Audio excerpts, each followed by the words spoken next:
Taken out of context. Taken out of context. Taking things out of context. Out of context. Be taken out of context.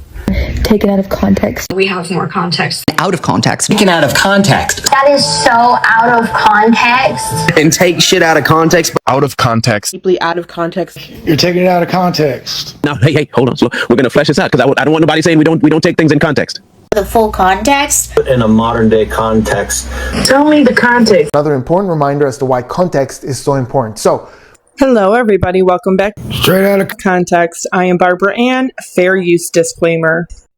Hey everybody, it's Barbara Ann and welcome back to my channel, Straight Out of Context. In this video, we're going to deep dive into all of the cogs in the machine of Hollyweird. All of the scandal and controversy that surrounds Blake Lively and Ryan Reynolds and Taylor Swift and Justin Baldoni right now. I'm going to explain it to you. Taylor Swift and Blake Lively met in 2015 and have been really close friends ever since.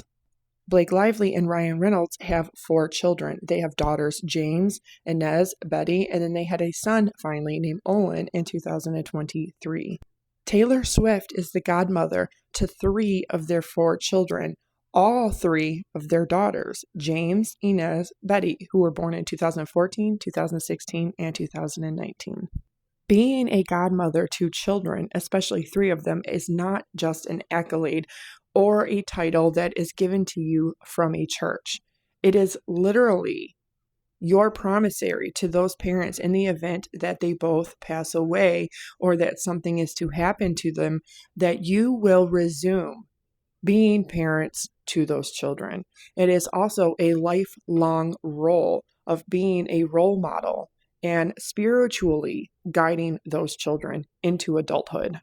It is not just an honor that's bestowed on you. It is a commitment, not just to your friendship or to the children, but to God. Taylor Swift and Blake Lively must be extremely close friends for them to want to give that honor to Taylor Swift and to trust her. This fact alone is testimony to the Taylor Swift and Blake Lively friendship. But what they've tried scrubbing from the internet is the fact that Taylor Swift has long been friends with Ronan Farrow.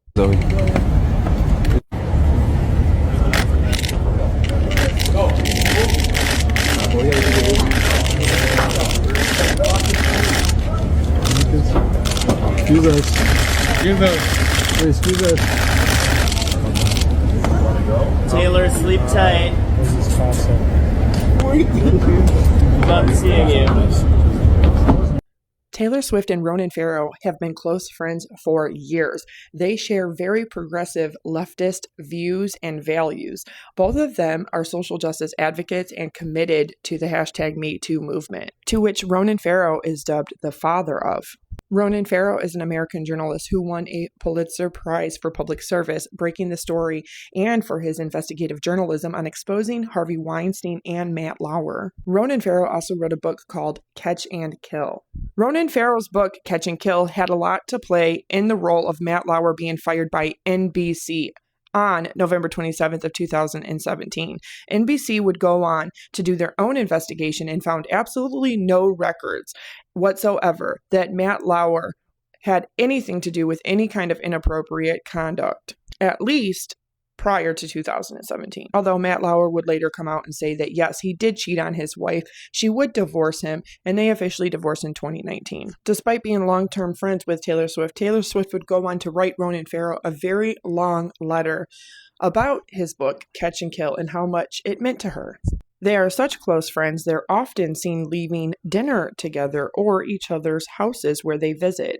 And Taylor Swift would go on to do this: replicate his mother's cover of People magazine. And if you don't know, his mother is actress Mia Farrow, and his biological father is filmmaker Woody Allen. Mia Farrow had previously been married and had the last name Previn and had adopted children. But Woody Allen and Mia Farrow would go on to meet in 1979. They started their 12-year relationship beginning in 1980. Woody Allen adopted Mia Farrow's 2 youngest adopted children, Dylan and Moses, in 1991. And they also had Satchel, aka Ronan Farrow, who was born on December 19th of 1987. Despite being together for 12 years, they always lived in their own separate apartments in Manhattan, and they never legally married. Farrow starred in over 13 Woody Allen films. The reason why they lived separate, you ask? Because Woody Allen was weird about being around children or fathering children. In 1992, Dylan, at 7 years old, would accuse Woody Allen of inappropriately touching her, a claim which she still maintains to this day and has reiterated many times in the past 30 plus years. In 1992, Mia Farrow goes to Woody Allen's apartment where she finds photos of her adopted daughter, Soon-Yi, as a child and more recent photographs of her in college, which is exactly where Soon-Yi was in 1992, in college. Certainly, I never, ever abused my daughter. There was no sexual abuse that ever took place. More than 5 years later, on December 22nd of 1997, Woody Allen and Soon-Yi Previn would marry. Woody Allen was 62 years old and she was only 27. They would adopt 2 children themselves, both daughters, one of which looks an awful lot like Dylan. Here is what Dylan has to say. Isn't it illogical that I'm going to, at the height of a very bitter, acrimonious custody fight, drive up to Connecticut where nobody likes me in the house. I'm with a house full of enemies. I mean, Mia was so enraged at me and she had gotten all the kids to be angry at me that I'm going to drive up there and suddenly, on visitation, pick this moment in my life to become a child. It's just incredible. I could, if I wanted to be a child molester, I had many opportunities in the past. I could have quietly made a custody settlement with Mia in some way and done it in the future. I mean, you know, it's so insane. What do you say to that? To that, Dylan would reiterate over and over again that her claims are true and what happened to her happened to her. This is what Woody Allen's former girlfriend had to say about him. Is he a child? I don't know. I do not think so, but I was not there in the room. I can't say for sure because I wasn't there. I want to make the distinction that I think people are failing to do between a man who likes to date young women, which I was when we dated, and certainly we know Soon-Yi was as well, and a guy who is molesting prepubescent 7-year-olds. The distinction that many people are failing to make is that both can simultaneously be true. A man can be stunted sexually and still do inappropriate things to an underage child. Soon-Yi and Woody Allen have been married for close to 30 years now, and their 2 adoptive children are adults. And a lot of people speculate that the 2 adoptive children came right at the time that Woody Allen was being exposed and was using it as a cover to essentially save his broken and damaged reputation. Despite this, he was never blacklisted, canceled, or boycotted from Hollywood.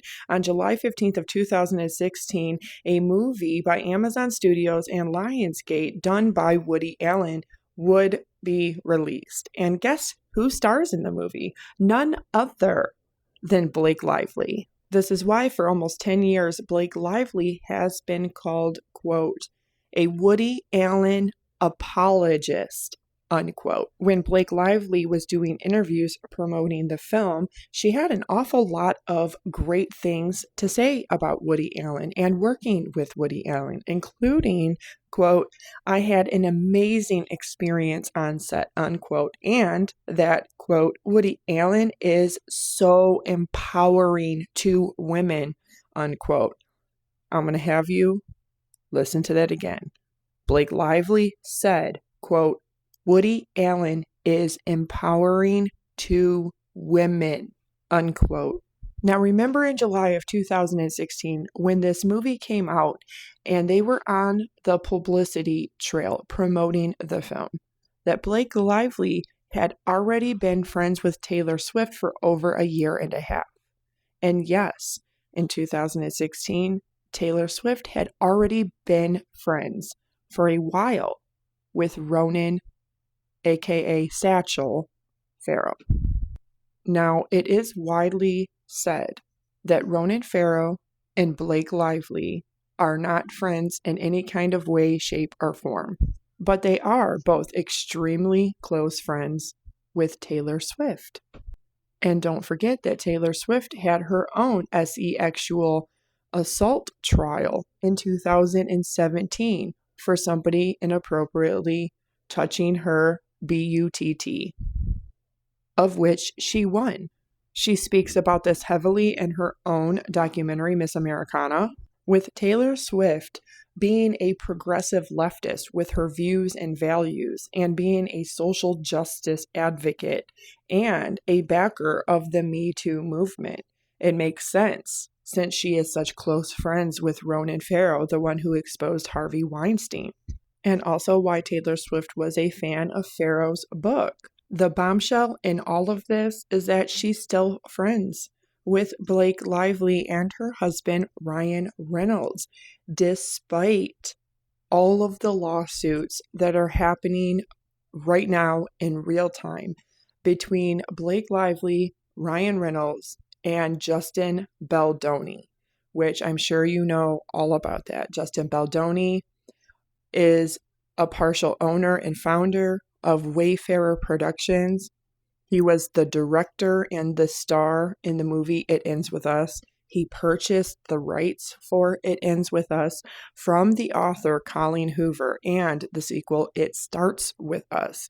Blake Lively was the person who was casted to play in It Ends With Us as the character, the main female character, the main female lead, Lily Blooms, with everything that her complaint alleges against Justin Baldoni and Justin Baldoni's rightful civil and constitutional right to defend himself. He has launched a $250 million lawsuit against the New York Times and a $400 million defamation lawsuit against Blake Lively, Ryan Reynolds, and their PR publicist, Leslie Sloan. It's shocking to me that Taylor Swift is still backing her bestie, her BFF, her best friend forever, and the person who she's godmother to 3 of her children, all 3 of her daughters, considering that she's not only a Woody Allen apologist. And remember what Rose McGowan once said, that Hollywood is built on sickness and it operates like a cult. Let's go on to look at some of Blake Lively's other very problematic behavior in her entire career, starting with Kate Middleton, the Princess of Wales, future Queen Consort, and Mother to the Heir of England and all the UK Commonwealth nations. She would go on to post this photo of herself and her 3 children with William. The internet was in an uproar trying to say that this photoshopped image was not proof that Kate Middleton was alive and well somewhere. Blake Lively jumped on that with this post, making fun of Kate Middleton, who then had to come forward and make an announcement to the world, who, like me, was going through a very intimate female cancer and undergoing operation as well as chemotherapy and radiation as treatment for that cancer, despite her wanting to keep it private. And Blake Lively would only offer this as her apology. But in 2016, she would go on to do interviews for Cafe Society, her film that she did with Woody Allen. Blake Lively had just announced that she was pregnant with her second child with Ryan Reynolds. And despite that, the interviewer starts off with saying, "Congratulations on your little bump."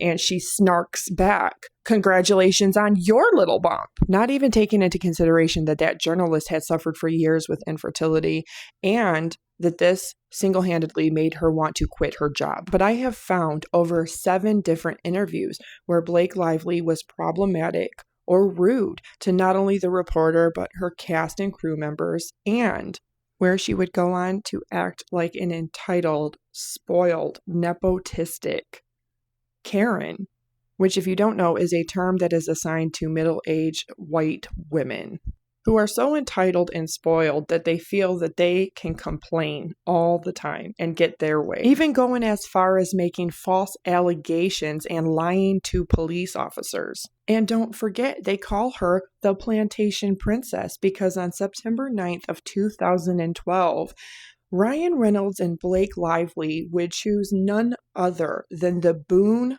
Hall Plantation in South Carolina to host their wedding and reception. And don't even tell me it's because she's progressive and she wanted to give money back to all of the people that help run and operate the plantation today, or that she wanted to give back to historical sites that are important in the United States of America. Because I will refuse to buy or accept that narrative.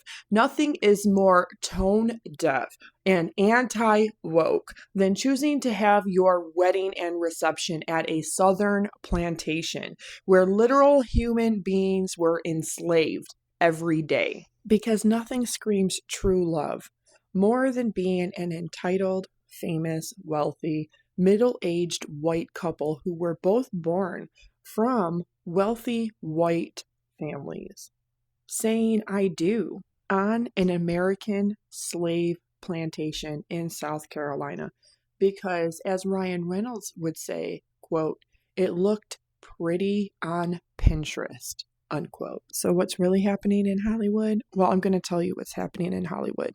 There are people that are A-lister, ultra rich, wealthy, famous. They have the career, the reputation, the power, the connections, the reach. And we have those who are friends with them, those who know them and utilize them for their own maximum benefit. This is not talent. This is not hard work. This is who you know and what you can do with it. What do you think about the Taylor Swift and Blake Lively friendship? Do you think that Taylor Swift is going to snub her and drop her? Because that's what a lot of people are speculating. But if Blake Lively is telling the truth, why wouldn't Taylor Swift publicly back her best friend after she went through a very similar trial? And better yet, why would she be friends with Blake Lively, still being a Woody Allen apologist, when she's very good friends with Ronan Farrow, his child, and brother to the child that Woody Allen harmed so horribly at only 7 years old? So we know it's not hard work and we know it's not talent, but Blake Lively is looking an awful lot less like the wife of Ryan Reynolds and more like the birdwatcher false accuser in Central Park. And if Blake Lively is not telling the truth, I really feel that this is going to be the end of us in regards to her and Ryan Reynolds being married. Blake Lively will be canceled, and this will be the end of her career, because it is certainly already the end of her reputation. Blake Lively, your bullying, mean girl behavior is done. Thank you for watching, and thank you for joining me today. I am so glad that you're here with me. I am deeply, deeply humbled and appreciate all your love and support.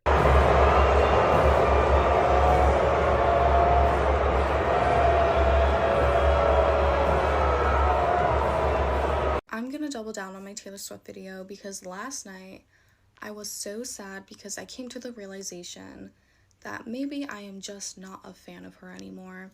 And that is saying something, because I have been a fan basically my entire life, and it's not even just the fact that the last album was so painfully, horribly done. It's the fact that that is not the same person I became a fan of. And I know it's been a long time. She's older now. She grew, she changed, but she grew into this unrecognizably different person, to the point where it makes me wonder, was the person she was in the past not real? Was it just performative? Was it just some lame attempt to try to relate to us and make us feel seen? Because Miss Americana would have never done this. Miss Americana would have never done this. She would have never surrounded herself with the people that she does. Her friend group is MAGA, racist, essay apologists, freaks. They're fucking horrible people. And she's been criticized for it, rightfully so. And her response is, good thing I like my friends canceled. You're joking. You are fucking joking. And I'm sorry, but I do not want to listen to an album with lyrics like, I like all my friends to be in Gucci and I want to live on a block full of people who look just like my husband. In this political climate, you have to be fucking joking. And don't get me started on the mean girl vibes of some of the songs she's released. Scratch that, because she's pushing 40. You are a mean woman, and you are the people you used to write songs about. And on top of that, everything just feels so transactional now. Like, Taylor Swift is not a person. That is a brand, that is a business, because why is there like 25 different variants for one singular album? And I feel like there was like 7 to 10 variants for this album before we even heard one song. And at this point, it's like, go get the new variant. It's available for 20 minutes. If you don't get it, you're not going to understand the album. Also, go to theaters to watch my new movie. It's a bunch of lyric videos and one music video. And if you don't go, you're not going to understand the album. What are you talking about? It's a huge letdown, and it makes me very, very sad because it just feels like she does not care about the art anymore. She does not care about connecting with the fans anymore. Everything is just like a very calculated business move, and I fear she has become everything that she said that she wouldn't, and it fucking sucks to see. Hey everybody. So today I was driving around thinking about artistic integrity and mediocrity, and it occurred to me that Taylor Swift's diss against Charlie XCX may cost her more than she actually thinks. And let me tell you why. Taylor, as an artist, like in terms of being the #1 pop star, does in a lot of ways, like, is untouchable. No one's touching her sales. I think she just broke Adele's record and whatever. But when it comes to artistic integrity and the view of herself, the view of her work as actual art, she's not as unassailable as she thinks. And let's get into why that is.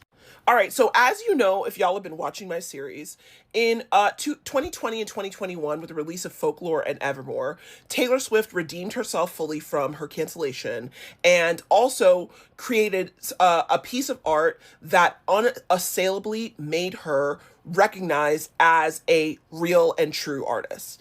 A lot of that credibility that she gained from Folklore and Evermore came from her collaborators. And those collaborators were Aaron Dessner, Justin Vernon, aka Bon Iver, and little known Thomas Bartlett, who is over here on the left, who actually mixed Folklore. And you guys may not know who he is, but he is an extremely well-respected, like sort of back underground artist in the indie music industry, and he mixes people's records. Another very notable record he mixed was Carrie and Lowell by Sufjan Stevens, okay? When he couldn't figure out how to produce his own album because of the grief he was dealing with. So, I know not everybody, including the Swifties, really know who these people are, but as a 2010s indie head, this is my time to shine. So let me do a little education for the masses, okay? So Aaron Dessner is one of the co-founders of The National. The National is one of the most important indie bands of the 2010s, okay? And these people are extremely well connected. They're friends with everybody. They know everybody in indie music. They're friends with St. Vincent. They're friends with Bon Iver. They're friends with Sufjan Stevens. They're friends with the Antlers. They're friends with basically literally the Flaming Lips. They're friends with everybody, okay? So much so that Aaron Dessner actually, you guys may not know this, but he actually curates a major music festival in Boston called Boston Calling.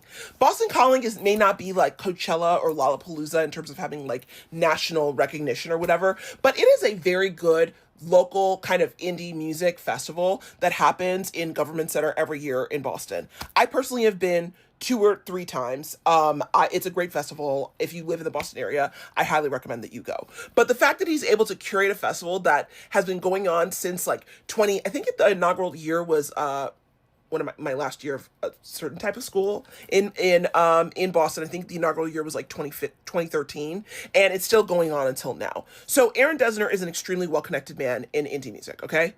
And one of Aaron Dessner's good friends is our friend here, Justin Vernon. Justin Vernon, aka Bon Iver, is also one of the most well-respected, well-known people in indie music. But he's also well-known as an incredibly creative producer who has a very specific sound that elevates any track that he's on, okay?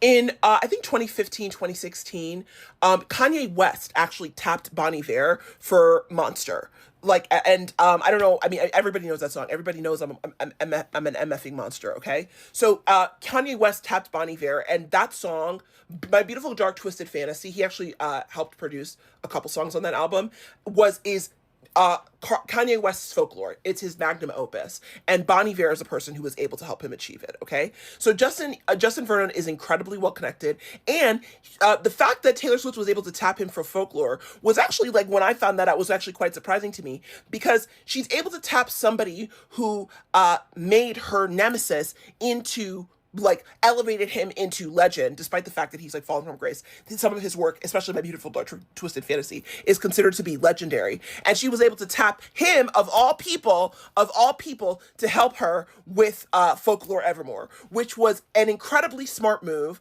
Also, maybe a little passive aggressive, but still, it really also did the same thing for her, okay? Now, how was she able to do that?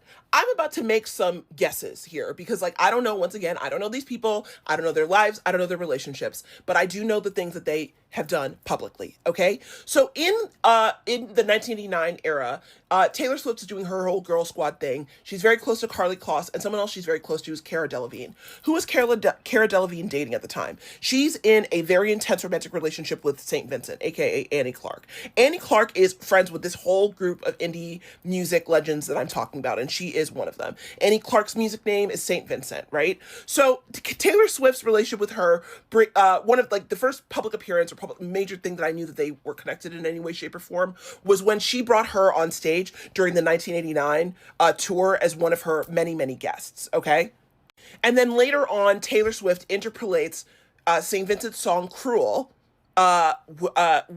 which is from her album Strange Mercy, into her song Cruel Summer. Like, the yell, Cruel Summer, that cruel, the way she says it, is directly lifted out of St. Vincent's song Cruel. Listen to Strange Mercy, listen to Cruel, you'll hear what I mean, and also you'll be introduced to a great album, okay?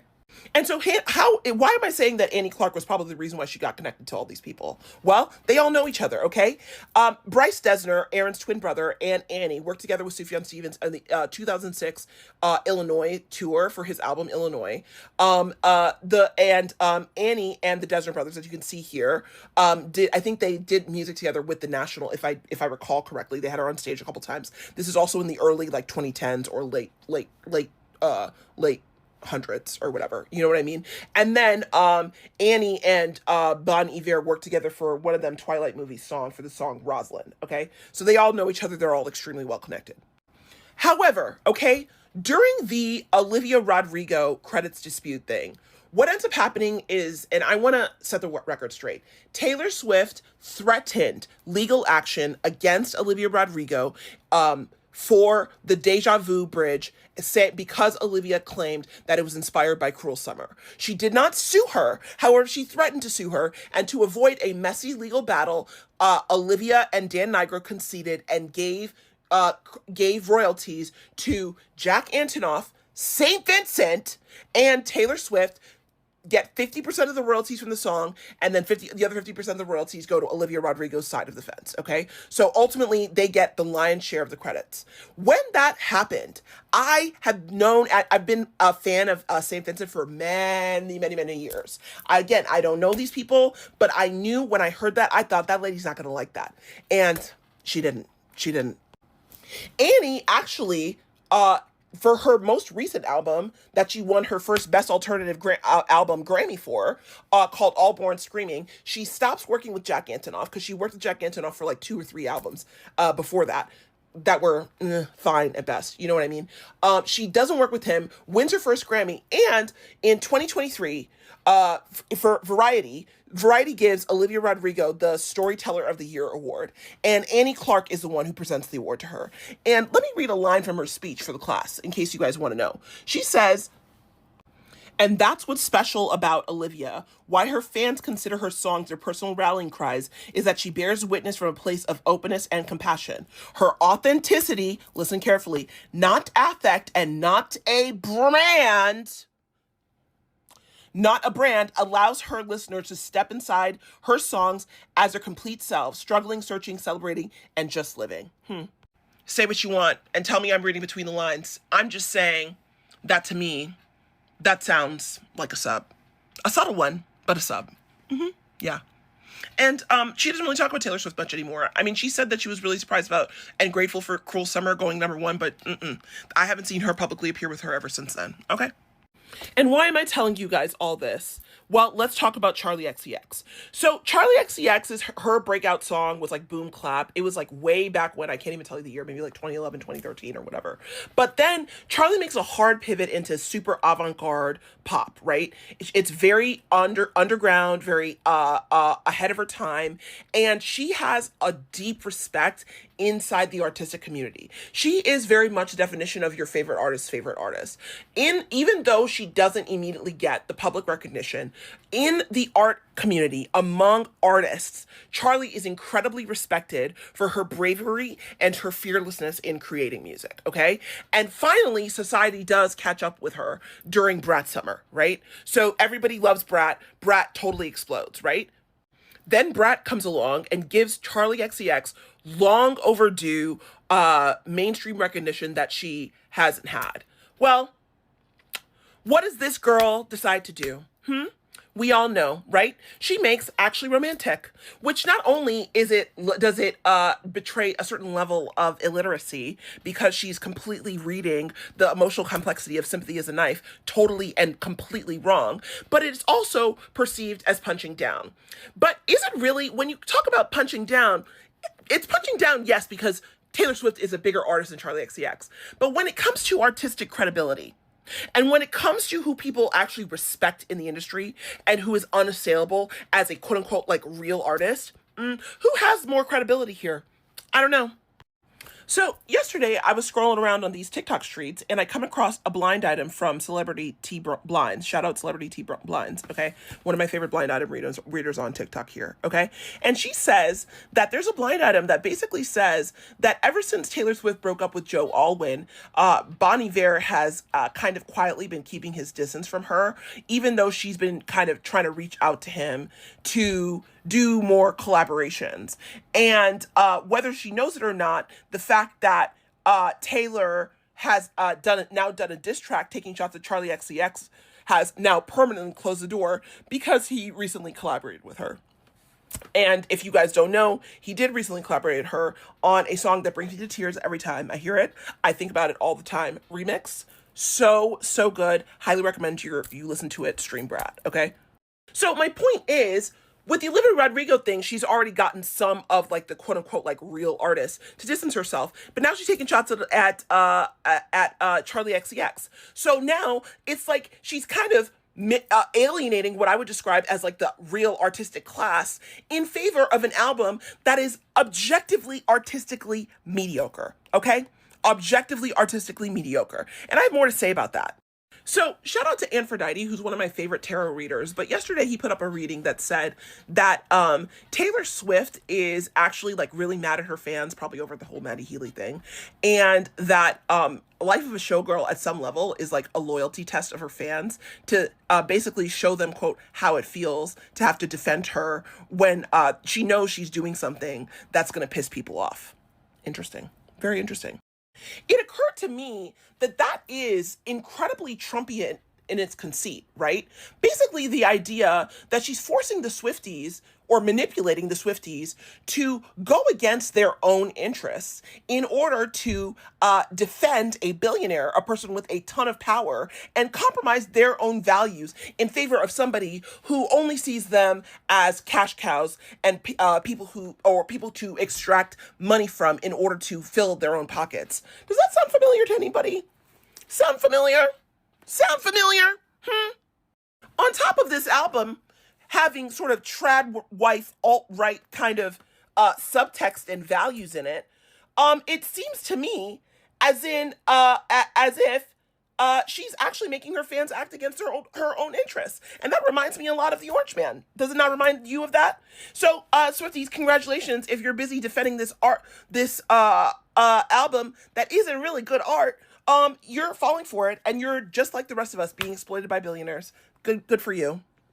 Anyway, so in conclusion, while Life of a Showgirl may break records and may do the numbers, she broke Adele's record, very nice, good for you, whatever. I think that it delegitimizes her artistic integrity in a serious way that's going to have lasting consequences in her future. So she's made her future an enemy, okay? And I want to say once and for all, I do not think that Taylor Swift is the greatest lyricist of all time. of our time. I don't think she's even close to it. Not when Kendrick Lamar's right there, Justin Vernon's right there, Sufjan Stevens right there, Annie Clark is right there, Lorde is right there, and obviously Sufjan Stevens is there again because he's my favorite artist, so yeah. I'm not saying she doesn't have great lyrics, and I'm not saying that she hasn't written great albums, and I'm not saying that she doesn't deserve her legacy, because she does, okay? And as many of you Swifties have noted, as if it's a gotcha, I am a fan, a recovering one. You know, I have a lot of her albums, and in fact, I even pre-ordered this album, and I'm a little bit bitter about my $40, so I'm trying to make my $40 back here by getting you guys to watch my content. I'm just joking. I'm joking. But anyway, Taylor has traded greatness for greed, and that's where things are right now. So that's the end of this one. Guys, I got one more Taylor Swift script in me, okay? And then I'm pivoting and I'm done talking about this lady because I'm wearing myself out. I'm exhausted. I'm tired. But I got one more in me. So stay tuned for that one. I hope you enjoy the latest analysis coming from Is It the Right Words TikTok channel. And we will see you here tomorrow or the next day. Okay, bye-bye. Hi. I just listened to Taylor Swift's The Fit of Ophelia many more times than once because as a Shakespeare professor and a romance writer, I'm fascinated by how she grounded the tragic material of the play in which Hamlet rejects Ophelia disrespectfully, sexually, telling her basically to get to a whorehouse, driving her into insanity, which ends up with Ophelia drowning herself. And Taylor Swift uses that almost as shorthand to go from there, the fate of Ophelia, to the question of a love story, right? Of the person who comes and saves you. And at the very end, she grounds it in its most solid link to the actual play. The eldest daughter of a noble Ophelia lived in fantasy, right? And then she skips back to, if you'd never come for me, I would have lingered in purgatory, to the sort of savior aspect. As a romance writer, I have to say that some of my biggest bestsellers have been exactly that alpha. So we sort of call him in a protective alpha, right? The alpha comes to save you. It's not every time because there are mean alphas and there are all kinds of alphas, but in this case, it's a protective alpha, and she brilliantly tied together that what we know of Ophelia and what we know of young women who drowned in that kind of venomous, scorpion-ridden sexual morass with the man who comes along to save you, the man who comes along and digs you out of your grave. So go watch it, listen to it.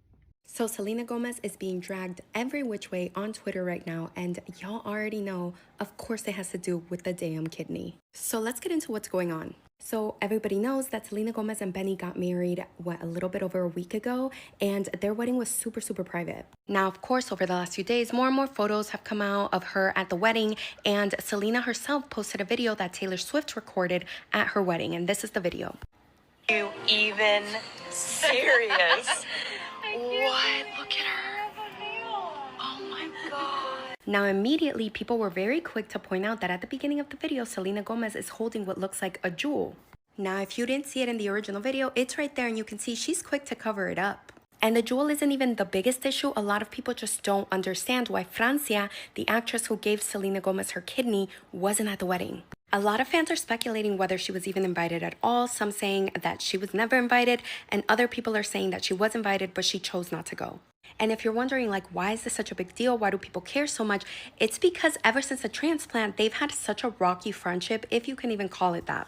And ever since, there's been shade coming from both sides. Because in 2017, Francia does this selfless act for Selena, in which she even says in an interview shortly thereafter that her donor's rights were even violated. One day, I got a phone call from Selena, a FaceTime, and she's like, for a match! And I'm like,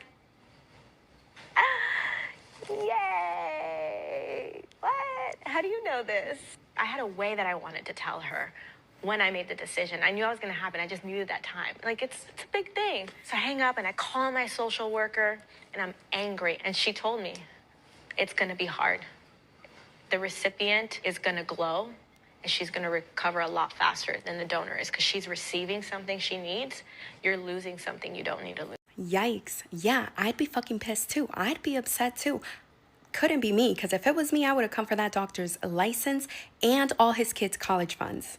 Telling Selena that Francia was a match before Francia even consented to donating, not only does that violate HIPAA, but it also violates, it goes against, the ethics of transplant medicine. The donor should always be able to make that decision to donate without any external pressures. Now, think about the kind of external pressure that you're gonna get when your best friend is now super excited that you guys are a match, but not only that, your best friend also just so happens to be one of the most famous people on earth, and now they're expecting you to save their life. Then in 2022, Selena Gomez would go on to state publicly that she never fit in with a ton of celebrities and that her only friend in the industry really was just Taylor Swift. This prompted Francia to comment interesting, which you can see down below, and it also prompted Francia to unfollow Selena. After someone covered this on TikTok and shared the drama with their followers, Selena Gomez, I guess, came across the video and actually commented, "Sorry I didn't mention every person I know." And throughout the years, Selena Gomez has posted photos of her drinking. And even in photos like this, it's very clear that she's covering up her vape with emojis. Now, Francia did make a statement just today. She said, "I'm grateful that I could do that for her." She said, "From the beginning, the doctor told me it's a donation. If you're going to donate $1 to St. Jude, you're not going to call St. Jude and be like, 'What are you doing with my dollar?'" Which I do understand the analogy, but also a kidney is, I would say, a little bit more valuable than $1. Donating her kidney to Selena meant that Francia, if she ever had kids, could not donate to her kids. She can't donate to siblings. She can't donate to her spouse. She can't donate to her parents. All for Selena to later on refer to Francia as the girl who gave me her kidney in an interview. I actually got the date of when I got my kidney transplant and did that with the girl that gave me. Oh, that's lovely. Anyway, I would love to know your thoughts. Do you feel that Selena Gomez doesn't really owe Francia anything because at the end of the day, it was a donation? Or do you feel that not having Francia at the wedding and referring to Francia as the girl who gave me her kidney and saying that Taylor Swift is your only friend in the industry is a little shady to someone who saved your life? Let me know in the comments. My belief is that Taylor Swift is going after the entire music industry. She got rid of the middleman when it comes to film distribution, book publishing, owning her masters, etc. But the final bosses are Universal Music Group and Live Nation Ticketmaster. I flipped out when I realized that Taylor's Orange Door in Chicago was at MCA, which is the Museum of Contemporary Art, but also founded in Chicago is MCA, Music Corporation of America. And what you have to understand is the same mafia that started the music industry controls it now through their proteges. It was very interesting to see that there was a Yoko Ono quote on the front of the building saying, "Peace is power." John Lennon had a very interesting relationship with an affiliate of MCA whose name was Morris Levy, who ran Roulette Records. Much like JFK, John Lennon went straight after the mafia in this big court battle, and we also have continuity between John Lennon and his publicist, Elliot Mintz. Here they are back in the day.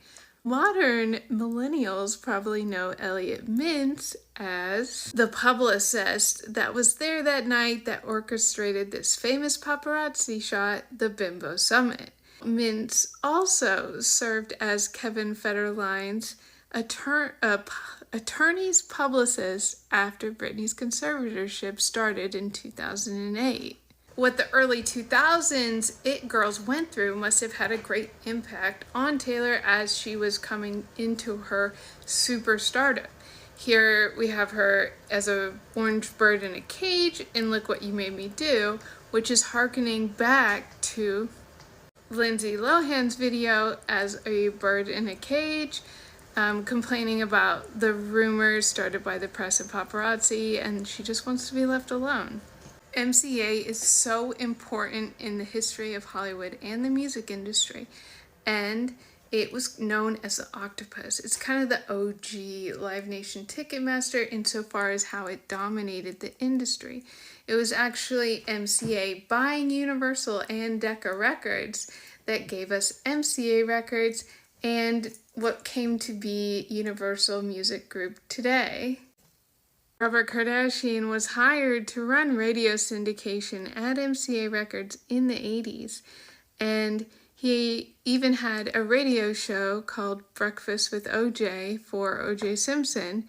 He was hired by Irving Azoff, who is the one who oversaw the merger of Live Nation and Ticketmaster. The first band Irving got signed was with Roulette Records. When you get to Vegas's Orange Door, you walk out onto the street on Google Maps and you can see Planet Hollywood, where Britney had her first Vegas residency. You swivel your head and you see Park MGM, where she had a work strike so she didn't have to do another one. This is the end of The Fate of Ophelia, and you see Taylor in this little furry number. That's Aquamarine. This harkens to the promo for Britney's Work Bitch, which is the single that led up to the launch of her Vegas residency at the end of 2013. The furry aquamarine shawl is covering up this dress, which harkens to a dress she wore during the Eras tour. She wore it during the Fearless era, and fans would refer to it as the octopus dress. We'll get back to this window in just a second, but right after this window, we see this. We see Taylor in the bathtub in a fancy, glittery diamond outfit. Britney used this imagery in the Everytime video. As many times as I've tried to tell people, Britney was a mentor to Taylor. Taylor worked at her summer camps 2 years in a row. Taylor started out with Dan Dimetrow, who tried to screw her over and sue her for a bunch of money after she got successful. But before she signed to Big Machine, she was with him, and he was the protege of Larry Rudolph. Now, they both went to work for Live Nation, but right after Dan stopped working with Taylor, he was Kevin Federline's manager.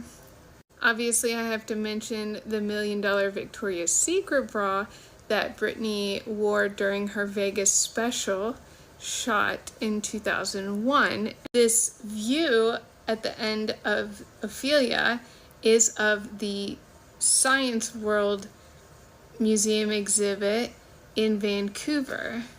Taylor Swift stayed at the Rosewood, which is like up here in the northeast west corner, and the view would be of Science World. And what's interesting is that today the lights at Science World are going to turn orange for World Octopus Day, and we have green before it and after it. And that's a beautiful bookend to me.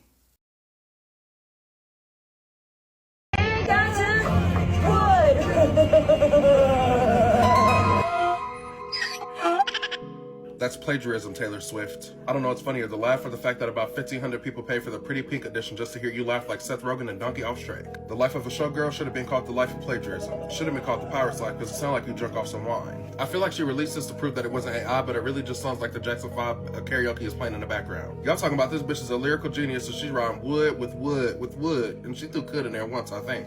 Hood. Did she say his wood got a hood? Bitch, you definitely girl boss too close to the sun. This shit is ass. Taylor Swift's main problem in the game is she got too much yes people around her, too much yes men, too much yes women. What the fuck? Who the fuck approved this? And somebody in the background like, I know you would, I know you would. What sounds like, I want you back, I want you back. Y'all dumb asses. I don't know why they keep acting like Taylor Swift is a musical pioneer. This bitch is a musical colonizer, bitch. You are the Christopher Columbus of music. You keep stealing everybody's shit and presenting it as your own. Then when somebody does something that sounds similar, or they say they're inspired by you, then you want to trump over their work and take 50% credit.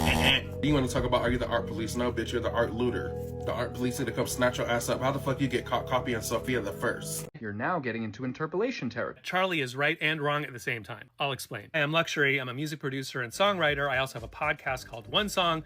I've been doing videos for about 5 years about interpolation. And I'm writing a book about it for Oxford University Press. So I know a little bit about the topic. I'll start with what's wrong. What Charlie is saying about there being 4 notes that are okay and the 5th note crosses into infringement or interpolation is not true. Technically speaking, there is no such thing as what is called a bright line, which is an objective standard that everyone can understand as being the line one crosses into infringement. It simply doesn't exist, and it's unfortunate. There have been a number of situations in recent years where songs that sound kind of alike have been taken to court, or agreements have been made behind closed doors, where songwriters have had to give up publishing to other songs that claim their songs are too similar. And of course, the worst of all, the blurred lines case. What all these situations have in common, if there wasn't this so-called bright line rule, the songs defending themselves against the claims could point to and say, look, we didn't do that. We didn't go into that fifth note. The way these cases have been determined when they get to court is that the judge or jury has to decide the following. Is it substantially similar? Now, what does substantial similarity mean, you ask? Great question. Nobody knows. Literally open to interpretation. If you accuse somebody of lifting your song and you bring a musicologist to court and they prepare a giant document that convinces a jury who may not have a musicology background, they might win, even if the songs don't have anything in common that is technically ownable. Like, for example, with the Olivia Rodrigo Paramore case, chord changes that were similar, there's instrumentation that was similar, a lot of genre stuff, basically. But there weren't 4 notes in common, to say nothing of 5 notes in common. And that's a major problem, which gets me to the part of this video that I'm excited about. Substantial similarity depends on a jury being educated by an expert in the courtroom, usually. But what if, because of Charlie's video, which currently has already 10 million views, if a substantial majority of people believe it to be true, that 5 notes is the line, it might actually start to be true. People might be less prone to bring lawsuits against songs that sound similar if it doesn't cross this 5-note threshold. Just because so many people have seen this video, they may start to refer to it. Charlie's Law. Like, literally, why don't we just call it Charlie's Law? I'm actually not opposed to that. For songwriters and producers, it takes some of the mystery and worry out of the songwriting situation. Let's see if Charlie's Law can become a thing. Actually, Charlie, I think you're getting into interpolation territory. Don't call his dick a magic wand. Don't do that. Listening to Wood by Taylor Swift as a non-fan. I've enjoyed some of her songs in the past. I really enjoyed the Folklore and Evermore albums. I wouldn't say that I'm in any way a Swiftie. But I am a professional musician and also someone who in general values art. And I've heard some rumblings about what this song is, so let's see. I don't dislike the beat so far. It's kind of fun.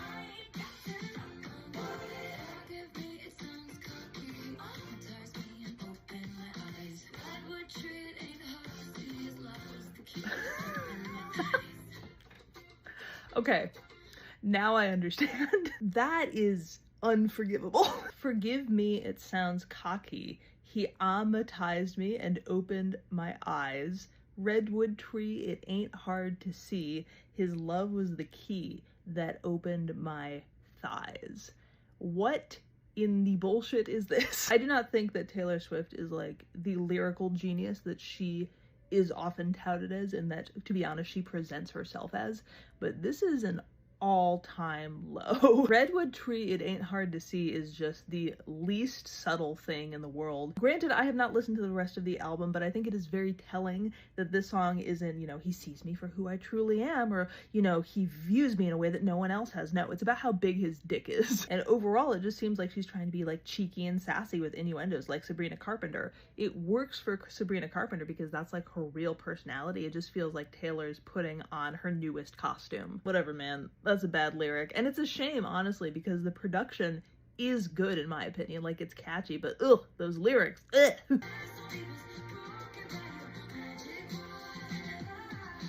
Don't call his dick a magic wand. Don't do that. No one wants that. Oh. That little, like, knock on wood, like, that's so Sabrina Carpenter coded, and it doesn't work for her because it's not natural. She's imitating it. On Sabrina, it's a well-played character, and on Taylor, it feels like a caricature.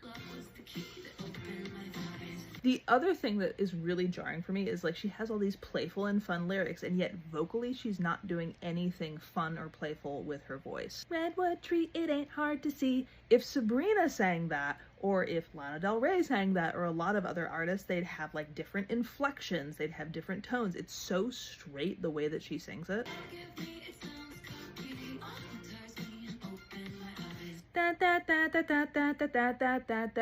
If other more musical artists sang this, they would have different inflections, they would have different tone qualities, they would like swoop into the notes or go from underneath just to give it a different inflection, and it's just so damn straight edge. That could have added to the sexy aura that she obviously wants, and just having it straight adds nothing.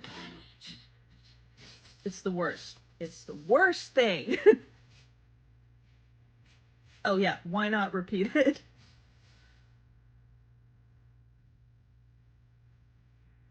Ugh. Ugh.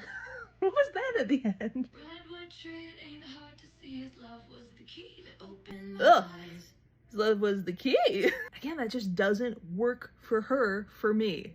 It just doesn't. It feels forced. I would have loved to have heard this track with different lyrics in parts sung by Sabrina Carpenter. I think that would have been awesome, but no, we got this instead. It seems as though Taylor Swift is trying to bring our attention to 2009, because just 2 hours ago she uploads this cover of Tom Petty's American Girl that she recorded in 2009, which seems really random to do right now, considering we're in the midst of the first week of The Life of a Showgirl, a brand new album, a brand new era, her 12th era, and she's posting something from 2009. Very interesting. There is a connection here that I think she might be bringing to Tom Petty specifically, but hold that thought. The smoldering intensity of the moment, because this is back in 2009, I believe. I was 19, I was hosting SNL for the first time. And now that I look back, I am so lucky that we got to do anything around something as iconic and 2009 as Twilight. It's true. I look back and I'm just yeah. So she mentions 2009 not once but twice in that video from her interview just the other day with Seth Meyers. As iconic as 2009. Two thoughts that I have going on right now is one is the obvious. What is one of the most iconic, arguably, moments of Taylor Swift's entire career? One of the most famous scandals that launched everything that came after that with Reputation, the Snakegate, everything. The catalyst of that, Kanye taking the mic. That's the obvious. The other thing, back to Tom Petty, this mysterious upload of this cover from Tom Petty's American Girl. Tom Petty famously fought his own record label. He filed for bankruptcy after Shelter Records was sold to MCA. He was successful with this. It led to him getting a better contract. So I don't know exactly what's going on here. I don't know what we're supposed to be paying attention to, but I do feel like all of this is leading up to something. She's being very intentional with her words on these interviews. This is a very random thing to drop. It's gotta mean something. She's trying to get us to pay attention to something or multiple things. And I just wanted to make this video to see if anybody has any thoughts. Let's teamwork this thing. Share your thoughts below, share your theories, let me know what you think, and we shall see what lies ahead. Are we all Gretchens waiting for the downfall of Regina? Taylor once turned shame into spectacle. Now spectacle seems to be all that's left. I'm Christina Wiltsey. I'm a life alchemist, a writer, and the creator of the Inner Villain Integration System, a framework that maps out 9 archetypal villains, their wounded children, successful antagonists, covert forms, heroes, and legends. It's kind of like a way of understanding shadow work, the ways our hidden parts, shame, betrayal, grief, attention-seeking, perfectionism shape us, and how we can transform them into power and wisdom. What I want to show you today is how Taylor Swift's career can be seen as a series of villain arcs. She has built entire eras embodying these shadows and often flipped them into her triumph. But in her latest work, she seems to be reaching for arcs and not quite hitting the mark. Or as some people say. And for all you Swifties out there, I'm not getting on the bandwagon, just giving a different approach. Early country Taylor, we can say, followed the obedient critic. The obedient critic is all about hierarchy and staying and being the good girl. Her debut, Fearless, Speak Now, all are wide-eyed guitar strumming and longing. The songs live inside the obedient critic's wounded child, craving belonging, wanting to get it right, showing shame and innocence in equal measure, and ultimately she performed purity and let her critics define her sense of self. Then comes her vain controller, or her mean girl era, which is all about how do you influence and how do you gain resources? In Red in 1989, we see the vain controller. The successful antagonist of that is the influencer. Spectacle and image are really important. This is Taylor stepping into her full spectacle. The tabloids made her breakups into headlines and she turned them into art. Blank Space is the perfect villain card, both mockery and performance of betrayal. Here she is the vain controller's successful antagonist, which is the influencer, concerned with appearance, controlling her image, and harnessing betrayal into power. This is peak villainy that is turned into pop mastery. Then we have a fall from grace. Just like what happened to Regina in Mean Girls. Reputation was a finishing of her obedient critic arc to become the hero. She had to effectively move through the arc of the obedient critic in order to become the anarchist. Taylor had to go back to the obedient critic hero in order to be able to move through the rest of her arcs. In Reputation, she becomes the hero of the obedient critic arc in becoming the anarchist. She burned it all down. She embraced the snake and told us, look at what you made me do. Taylor was embodying the anarchist. this hero in the obedient critic arc, she smashed hierarchy and expectation. And for a moment, she was totally unbound. Then we have Lover, in which she's actually unveiling herself. So she's going back to the vain controller arc and saying, I want to control the narrative of how I look and how I create and what my creative process is. So I'm going to unveil myself, which is coming into the hero of the vain controller arc. It's beautiful. So she may be flip-flocking between the vain controller and the obedient critic. She's going back and forth between the two, but it works. And then we have the pandemic. And Folklore and Evermore are two perfect examples of the invisible destroyer, or what I like to call the arc of the nothing, because almost all of us were there. We wanted to engage with the world, but couldn't, so we went into our interior creative spaces. And in that retreat, we get cottagecore, fictional characters disappearing into world building. This was the invisible destroyer in its legend form, the architect. It is by far her closest rush with the legend of this architect, creating whole worlds out of imagination. And then the fumble starts to begin. She's already done the obedient critic, the vain controller, the invisible destroyer. So where's she gonna go next? So we have next Midnights, which honestly is a bit of a fractured villain. It is a collage where we see everything kind of start to splinter. Instead of choosing a single arc, it's stitched together fragments. We have one part righteous bully, which is vigilante shit, karma, dripping with moral superiority and a touch of vengeance while performing control. Then we have some more vain controller in the anti-hero song. Then we have some more obedient critic, you're on your own, shame, self-shame, the inner critic whispering to her. It's why the album feels restless. It's not just one arc, but three villains fighting for control. Midnights could have been different if it had fully chosen to be the righteous bully. But then we see her choose to be fully in the righteous bully with the torture poets department. And that's all good. She is the righteous bully in the diss tracks, The Smallest Man Who Ever Lived, Thank You, Amy, lashing out from moral superiority yet again. We also see a little bit of Divisive Immortal, which is the 6 in the Enneagram, in the heartbreak songs, grievance and justice, broken hearts, shame, reframed as betrayal. It sits in grief and judgment without actually reaching for transformation. Honestly, it's why it feels a little exhausting and why almost everybody says that you could have probably gotten rid of half the tracks. It's antagonist energy without a movement to the hero. So then we have the latest, The Life of a Showgirl. And honestly, I feel bad because this is actually a totally brand new arc and she's trying to fully engage with it, but it is a totally brand new arc. We've never seen it before. It is the hungry shapeshifter, what I also call the Loki. And in many ways, it's probably the undercurrent of the work that she's been doing the whole time, because the hungry shapeshifter is all about attention seeking and trying to choose different identities and not knowing which one you want to go into. So when you go through lots of arcs, hungry shapeshifter is usually the underlying feeling that you have with it. The hungry shapeshifter is in the universe of presence. It is about attention seeking, maximalist, craving validation through speculation, and that's when it's like in its worst form. But here's the problem. No one really likes the hungry shapeshifter. By definition, it is tone deaf because it is about commanding attention for its own sake in a world that is already drowning in noise and very, very bad news. Yes, it's great that Taylor's going through a sexual revolution, but doing so while moving away from the arcs she has mastered. The obedient critic and the vain controller makes it fall flat. Those were arcs that she occupied with precision. The hungry shapeshifter, by contrast, feels hollow. It can't land because our time doesn't need more attention seeking. And so there's a missed arc. Taylor's brilliance has always been about choosing an arc and leaning all the way into it, and then moving through it. The anarchist and reputation worked because she owned it. The vain controller worked because she had embodied it. But Midnights and Showgirl all share one problem. They hesitate. They reach for too many villains at once, or they choose one that can't serve the cultural moment. What would resonate now? The surrender to the righteous bully, the healer of the divisive immortal, even the architect of the invisible destroyer. All of them could show that letting go, building new worlds, and collective transformation are actually more important than being stuck in grievance or spectacle or the desire for attention. Taylor Swift has been one of the greatest narrators of shadow work in recent years, and I think that's entirely intentional.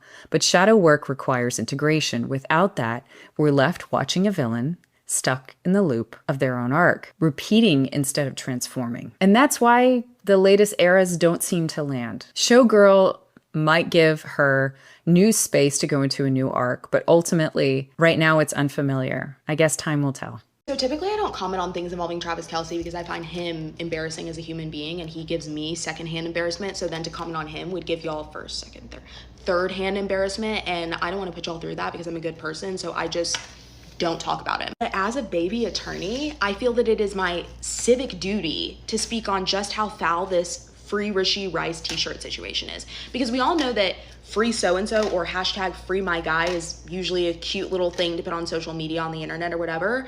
And it's reserved for when someone gets caught with 0.00000 something ounces of a substance on their person and they happen to run into a cop that's having a particularly bad day, or they're caught skiing in a bar bathroom, or they happen to have a weapon on their person illegally. They're for harmless crimes, if you will, as much of a misnomer as that might appear to be. No, when we do not say free so-and-so, I am so glad you asked. When said so-and-so decides to race his friend on a public highway going 119, which just so happens to be 911 backwards, by the way, talk about damning, going 119 miles per hour, causing a multi-car crash, 6 cars to be exact, 4 people injured, and fleeing on foot. He turned himself into the police 9 days later. 9, meaning a full week plus 2 days. The man pled guilty to 2 felonies and was sentenced to 30 days in jail and 5 years probation. Oh, and by the way, is facing millions of dollars in civil suits from the other victims, as he should. I hope they sue him for all he's worth. You know what? Maybe I shouldn't be that surprised considering it was an assistant coach for the Kansas City Chiefs who decided to drive while intoxicated on the Thursday before the Super Bowl and get in a multi-car crash and injure multiple people, including a 5-year-old girl who suffered a traumatic brain injury and was in a coma for 11 days. And this assistant coach also happened to be the son of Andy Reid. Oh, and also the Kansas City Chiefs as an organization are still to this day footing the bills, plural, of the victims. So I really shouldn't be that surprised. Also, on a slightly unrelated yet related note, Rashee Rice was in his rookie season when he did this. I believe he was 23 years old, and of course he was driving his Lamborghini. So Lamborghini maybe stop giving NIL deals to 18, 19, 20, 21, 22-year-olds that don't even have a frontal lobe yet. You might as well just hand them weapons in the name of NIL. Before anyone comes at me, I was a college athlete.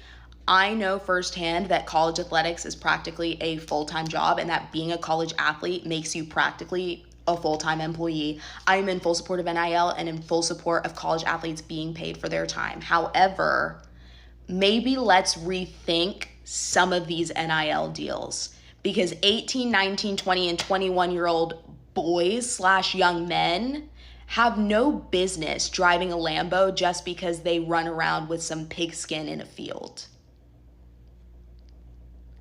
Let's rethink it. So yeah, when you say free Rashee Rice, you mean free him from the consequences of his own actions, right? Right. Taylor, that's your man? That's your man? Multiple players wearing a free 4 shirt in the Chiefs account tweeting this is actually insane to me. If you don't remember, Rashee Rice from the Chiefs was driving his Lamborghini at like 120 miles per hour when he caused a 6-car pileup, smashing into people. He fled the scene without calling 911, without checking and making sure nobody died. He was charged with multiple felonies. All he had to do was miss 6 games, or maybe it's 7 games from the NFL, and people are saying free the felon that got a slap on the wrist by the NFL and just had to serve a 6-game suspension? Are you kidding me? This man should be in jail. And then Andy Reid is going to come out and say, like, I think they just really love him and they're trying to show their support for him. Shut up, okay? People are feeling a sense of euphoria, and people are feeling a sense of relief that it happened. But I think it's really important that and I keep saying this, that we quell this with a sense of stoic realism, and that this event has changed our political landscape, not for the better. Personal feelings towards him, even you wishing this on him a month ago, yesterday, 3 hours ago. Actualization of the event is the issue. It's not wrong for you to hate his guts. It's wrong for you not to defend his rights. The way that people are talking about this is so gross. Not even like that they don't care that he's gone, but it's like everyone just forgot who he is. Someone's father. What are you talking about? Does that suddenly forego? The issue was not that he was someone's father. The issue wasn't even that he was a person. The issue is that this changes our political landscape and justifies unaliving people for their opinions, even when they are not elected officials with direct control over legislation. We are approaching a societal norm of not being able to tell people what you believe in or become too influential at the threat of being unalived. That's the issue. Not people not caring that he's gone. It's the violence that will ensue. Has set a political precedent of unaliving influential pundits. That's what cares that people hate him. Who cares? Who cares that people were wishing for this to happen? Who cares? It has happened. It has happened, and now all of our rights are at stake.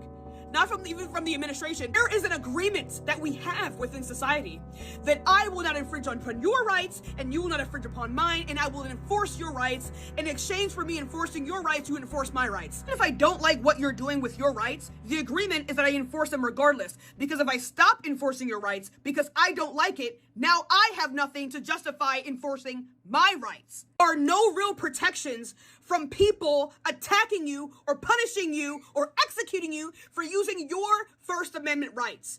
The only thing that comes after that is jail time or their own execution. But there is no real protection for us. The second we realize that we don't actually have to uphold the contract, everything falls apart. There's no real way for the government to enforce someone not unaliving you for your political stance. No matter how influential you are, there is no real protection from that. There is nothing really stopping anyone from doing so. This is the precedent that this has set. Wishing for something to happen is not the same as it actually happening. Your thoughts are your First Amendment. Your actual actions are not. They're not your right. You don't get to just impose that onto other people. That's why we only prosecute actualized crime when you really do the thing and not a thought crime. Because you can still enforce the right for someone to think whatever they want to think. You can no longer enforce Charlie Kirk's rights. He doesn't have any anymore. It is irreversible. You're programmed by the music that you listen to. So you gotta be really careful what the fuck you're listening to and what you're consuming. Okay? So we're gonna get into the Sabrina Carpenter fucking bullshit misogynistic patriarchal agenda. Okay? So I've made a video on this before that when I saw Sabrina Carpenter's album cover for Man's Best Friend, I nearly fucking threw up. Okay? Because she is a part of the music industry, which is fucking evil. And in the music industry, there's agendas. Okay? And the agenda is to enslave humanity in every single way, shape, way, or form. Especially to oppress and enslave women. Okay? Because they don't want women waking up to what women have within themselves and the power that women have, okay? And so what they do is that they brainwash men to become monsters, to oppress women, to objectify women. Everything about patriarchy is conquer, domination, rape culture, okay? And what we've been brainwashed to literally treat women like all they are good for are their ass and fucking. That's the truth, okay? And so when I saw Sabrina Carpenter's Man's Best Friend album, I was so sick, okay? Because she is here as a little puppet to spread the message of misogyny, that all women are good for are to be dogs to men. That's the agenda that she's here to push, okay? And if you see it, and if you don't, and most of you, some of you will listen, like, oh, you're over-exaggerating, you're brainwashed. You're brainwashed. There is so much misogyny living in you. There is so much programming and brainwashing from the patriarchy living in you that when you actually listen to someone who is speaking truth about what's actually going on, you'll call me crazy, or you'll call me dramatic, and you'll call me, oh my God, and it's like, choose to wake up to it or not. It's not my issue. I'm here to just speak some truth on this shit. So I'm at the chiropractor's office today. We do this thing where you hang your neck, and it's called traction. And the chiropractor's office is playing Sabrina Carpenter's whole motherfucking album. And there's this song that's playing while I'm laying there, and it was something called like Come Inside My House. And I got so nauseous listening to this song. The whole song speaks in metaphors. And the whole song is about fucking. And it is disgusting. And let me tell you something. Part of the patriarchal agenda too is to make sex go so far away from what sex actually was always meant to be, which is sacred. There is no sacredness in our world when it comes to sex. And they brainwash and they condition us and they program us to constantly fuck everybody.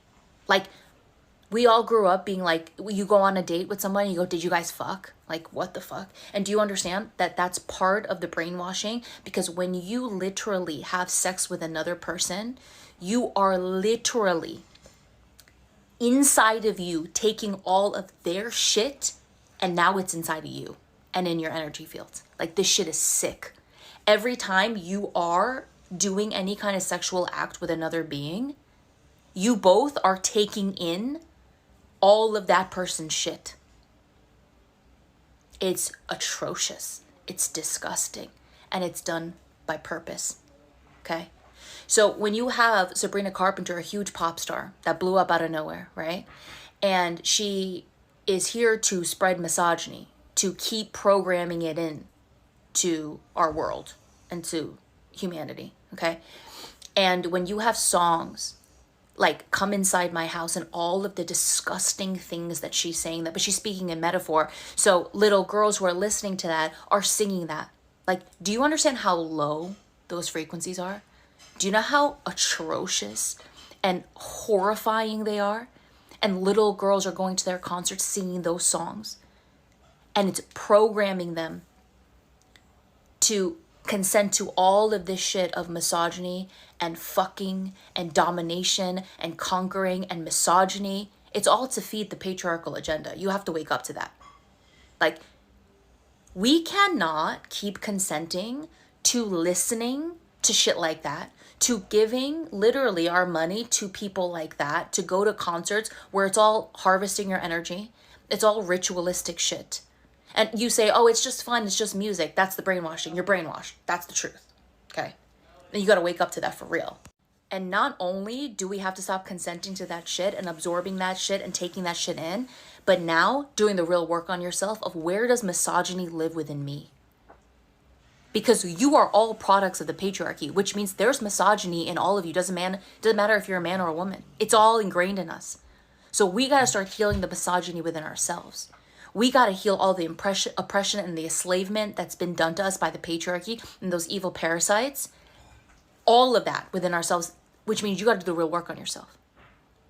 So the first step, stop fucking listening to that shit. Stop consenting to all of these pop artists and all of the brainwashing and the programming. They're all a part of it. You got to wake up to that for fucking real. And then start taking a good look at yourself.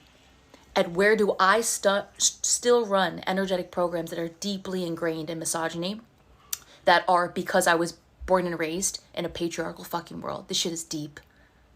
And it is time for us to wake the fuck up for real and elevate our level of consciousness and heal every single energy that is within us in our fields because of the world that we've been raised in. It's fucking time. Okay, so we are definitely in the midst of a narcissistic collapse, and Taylor Swift is part of that. And also, I'm going to tell you that if you are a creative person and you feel like you have been a late bloomer, or maybe you think that you wish that you'd had started earlier or whatever, I'm going to tell you why you are right where you're supposed to be based on this analysis of Taylor Swift falling from grace. First of all, the girlie had a way different life than we did. She was supported by her family financially, and in any other way that you can be in order to get to where she is. Starting to write music around 10 or 11 or whatever, really fucking young, and then her parents saying, okay, well, we're also going to then put you into writing school. We're gonna teach you how to learn how to play instruments. We're going to provide the instruments. We're going to move to another state so that you have better opportunities. Like, come on, who has that? Like, really good for her, really fucking lucky, but that's just not the case for a lot of us. And I'm not saying that she hasn't had some trauma or struggles in her life, because she probably does, and she's probably fighting battles that we will never understand or know. And I personally think that it has something to do with her father. Like, whenever you have this type of wound, whenever you have narcissistic tendencies, you probably have either one or both of your parents that did not provide you the love and support that you needed emotionally as a person. Could have been her mom, you know, but we won't have to get into that. So anyways, it's been really important for her to be on top. And I think that probably after the Kanye thing, she's needed to prove herself time and time again that she is the best, and she has surpassed, you know, the awards and the Grammys and the, you know, whatever that she gets for all of her albums. And she's had to do that to stay on top in order to feel like she has a sense of self and identity, because what is she? Who is she if she is not on top all of the time? She has been in her prime, and so whenever you are a narcissist and you have been at the top and you don't get a whole lot of criticism and you don't have to have a lot of self-reflection, and you've got these millions of fans telling you that you're the best thing and that you've helped them and all this kind of stuff, then like there's really no reason to question that if you are or not, although probably in her heart she has a really difficult time identifying a sense of self besides being number one. But you can see in those videos where she's just not herself, like the way that she has to explain that this is satire and you don't get it, and she's not the art police, and like, you know, she stands by this wholeheartedly, and she's really having a hard time taking any criticism with this album, because it's not her, it's you that doesn't get it. And if you don't get it, you know, that's on you, but like she knows what she's doing, and this is part of her legacy, and like you just don't get it because you're probably not that deep. And art, I have a lot of respect for people's subjective opinions on art. Putting words in her mouth, I know that's not what she said. What our goal is as entertainers is to be a mirror. Oftentimes an album is a really, really wild way to look at yourself, right? But look at her mannerisms. She doesn't stop smiling. She doesn't act like it bothers her at all. She is responding in a way that is a little bit aggressive, and you can tell that there's anger behind that. Squinting of the eyes, kind of making it seem like, you know, like that's definitely a defensive mechanism. The way that she says, that is not a regular pause to gather your thoughts. I know you've heard it before whenever your boss or somebody gets on your team's meeting and they're like they're waiting for a reaction to like laugh or whatever.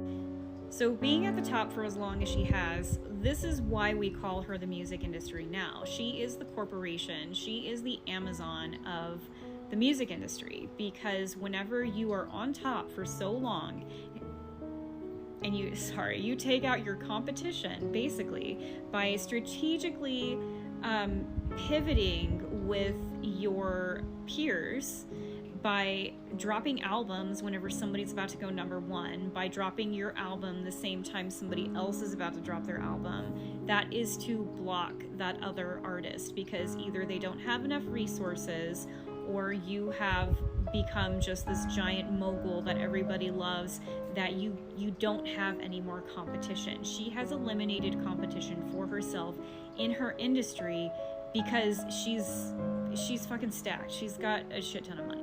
And if that doesn't scream insecurity, I don't know what does. Like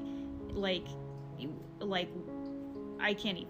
This is going to be a very hard fall from grace for Taylor Swift, because being at the top, super lonely, but also it's a long way down to the bottom. So my next point is, if you feel like you have a creative bone in your body, and there's something inside of you that you just want to get out, but for a long time it's either been repressed or you've gone through a lot of shit in your life and you've had to contend with that. You've had to work through the process. You've had to go through like the shadow work and resolving those issues and integrating, you know, parts of yourself that you were maybe ashamed of.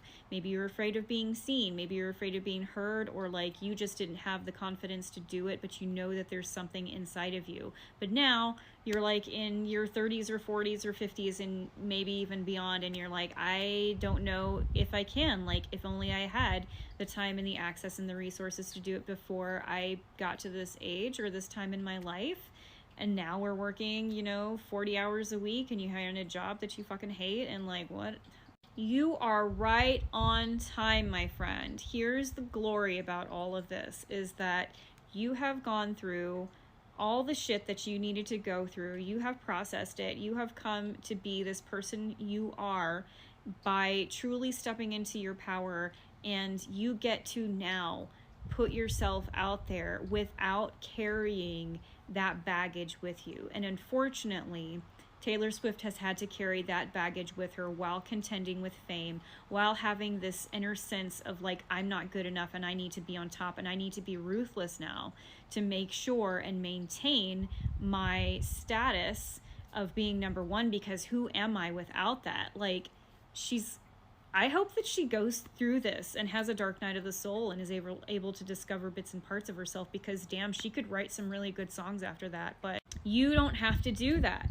You are right on track as to where you're supposed to be in life, as to what you're going to produce in life, and it's not too late for you. So just go ahead and start. I think it's a time that we can really be grateful for the time that we have had. Even though it was a struggle, even though it was difficult, at least we're not doing that in the spotlight. So take that for what it's worth. Wow, Adele just publicly called out Taylor Swift on Twitter, saying quality over quantity and 30 million views. Oh, Adele, don't end Taylor like that. Yeah, so everybody's hating on the new Taylor Swift album. I mean, I don't think I've ever seen more hate for something on the internet before. And Adele, obviously, she's made great music, but it's basically saying, like, imagine Adele was someone like Taylor and was just constantly churning out new albums after new albums after new tours. She would be a billionaire like Taylor as well. But yeah, I mean, she's just basically saying, just make good quality stuff, stop turning out stuff. Because a lot of Taylor's new songs as well are literally old songs that she just changed the lyrics and sung the words instead. I forgot who she like bought the license from to, but I mean, I don't know. What do y'all think about this in the comments? People are saying Taylor is like scared to check the Adele Twitter account because it's going nuts. Some artists take years to build their perfect crap, while others just churn out albums like factory product. Taylor Swift has very, very good songs, but she needs to take a better route and listen to Adele. So what Taylor Swift told all of us in that Zayn interview is that she does not care if you care about her lyricism or artistry. She is a businessman. No, it wouldn't be such a like gross thing for her to be like, I just want the money. I just want people to talk about me so people buy my stuff and stream my album. If she was like some up and coming artist or someone who was from the mean streets of like Texas or Nashville, whatever. You know, somewhere where she was like needing the money, but she's like a billionaire. She's a billionaire. She has a private jet that is polluting the skies so she can jet set from New York with her other fellow canceled girl boss friends and things. And she's sitting there in this interview. Basically, I don't want to call it saying that she was doubling down. I did a previous video where I talked about the fact that I did feel like people were kind of piling on and kind of making it so that she was this lone example of some out of touch billionaire, when in reality, many of these artists are out of touch. Many of these artists are kind of playing relatable and they're not really relatable. And some just aren't very good at masking it, like Taylor and Katy Perry. Just to have her catch a stray as well. Honestly, didn't think she was going to give an interview. I'm actually surprised that she sat down. But then again, the media, the corporate media, I mean, has been softballing her for some time now. You know, it doesn't seem like there's any allowance for bad reviews of this album.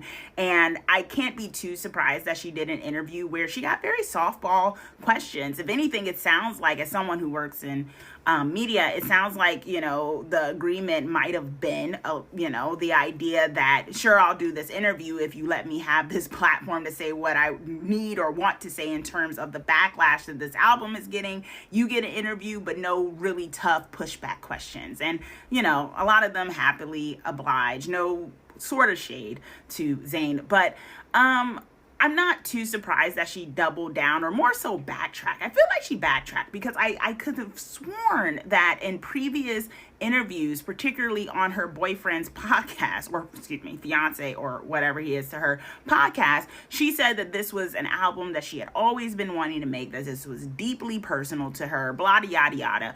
And now it seems like from what she was saying in the Zayn interview, it sounds like she's saying that this is a character and this is satire and this is meant to be kind of, you know, absurd and whatnot. And I'm not buying it. She thought there was going to be a different kind of reaction, and instead of it now being allowed to be something personal to her, she's now making it so this was some character that is not me. There's nothing associated with me, which is kind of hard to believe because a lot of the things that people were getting on about the album, her throwing shade at Travis's exes, her throwing shade at Charlie X, her throwing shade at Olivia and others, and the whole canceled friends thing, given some of the people she's friends with, seem very much a Taylor thing, unless she created a character that is pretty much like her. Instead of her standing 10 toes down and being like, yeah, you know, maybe not everyone's gonna agree, but it came from the heart, she instead said, and I quote, I had to write this down and post it, "It's the first week of my album release, and if you are saying my name or the name of the album title, you are helping." So she basically went the route of any media is good media, and it's the idea that the more people that talk about it, the more, you know, attention that it gets. But it's also kind of, that doesn't really work when you're already successful. That doesn't really work when you're already a billionaire who has a lot of money already. Like, you don't need the streams necessarily. I mean, we know this wasn't going to be a flop. I mean, you are who you are. You have a legion of fans. This was never going to be a flop money-wise. So it's not money that you need, right? That's not where it's at. You don't need the money. If anything, at this point, you're doing it for the acclaim. You didn't have to put out this album. You aren't, you know, needing some extra money for the wedding or something. So at this point, you did it for your ego. You did it for the attention, and hopefully, I'm thinking, the good attention. So it doesn't really seem genuine to then say, oh, well, it's just about people buying it. That's gross. And I mean, just look at all the different versions of this album that exists. I mean, oh my gosh, yes, this is someone who definitely wanted more money, but at the same time, knowing what we know about her, she does care about what people think. She does want to be, you know, I don't want to say the cool girl, maybe that's how she was with Matt, but she doesn't want to look like the person losing in a situation. So I find it hard to believe that she is taking the idea, like she said, the art police, like she's not trying to be the art police, but she also wants to talk about Taylor Swift's album. Yes. I don't really believe that she's okay with the fact that this didn't get the kind of good attention from not only naysayers, but her fellow fans. Like, this isn't just haters who were going to hate on the album no matter what because they hated all the albums before this. These are also fans who are saying, what is this? I've liked some of those songs and albums that she's had. I even wrote a review of her documentary, Miss Americana. And it was a good review. I actually liked that documentary because I thought she was on a trajectory that was very different from what this album is and the vibes that she is giving right now. I think, you know, if anything, she probably should have just stayed silent. So I keep seeing a bunch of people say, oh my god, Taylor Swift songs sound like all the... That's the hint. Those are the Easter eggs. Whose songs are they sound... Because y'all didn't get it from TTPD because y'all don't read books. So references to stolen literature, stolen literary references that are owned by other greedy people. Yeah, y'all made it about Maddie Healy instead. But it got the attention that it needed for it to chart. That's not what it's about. If you listen to each of those songs as if they're written in the voice of somebody else, it's not difficult to figure out whose voice it's being sung in. It was Selena Gomez sounding like she was on So Long London that started that whole thing for me. When you're not sure if he wants to be there. I've had one but not two. She's only had one number one, and it was Lose You to Love Me. I would give up the Cartier, that lion necklace that she's wearing inside of the vault, like the vault face in Reputation, and she's wearing during 1989 era. There's a picture Justin Bieber posted years ago of that Cartier necklace. That's his. Marcus Mumford, Guiding Light. Never trust anybody that's falling apart. Like, that was a Post Malone Easter egg. And Post Malone and Justin Bieber were two peas in the beginning of 2016. She's bringing us back to the year she got canceled. All of the time and clock reference, like, she's bringing us back in time to 2016. Those literary references, they all are directing us to the same year, to the same people, on purpose. Nice has a lot of movie references, goes with the theme of women being taken advantage of in a certain aspect, or their female directors in the industry. Portrait Poets Department is mostly literary references and a ton of redirected Justin Bieber and Kanye West. A bunch of other people included in that too, though. References to them because they are writers and don't own their music. I had to go through a whole bunch to own their music. She's making political statements across the board, and everybody's like, Maddie Healy. No, it's not about Maddie Healy. Charlie XCX has been a big industry writer for such a long time. I would not be surprised if she's in on it, if Maddie Healy's in on it, if they're all in on it. Because realistically, at this point, it's them versus private equity. If there was anybody that was able to take on something like this, it would be Taylor Swift. She did such a good job of keeping eyes on her, speaking out about the problem, and making it a fun little thing. Anybody who is trying to tear her down at this point is not going to go unnoticed. She's the one to beat. All of those songs sound like they were written by another artist. On purpose. On purpose. Can't convince me otherwise. They all sound like they were written by another artist on purpose, and all of the references to stealing and like, it's all in a bow.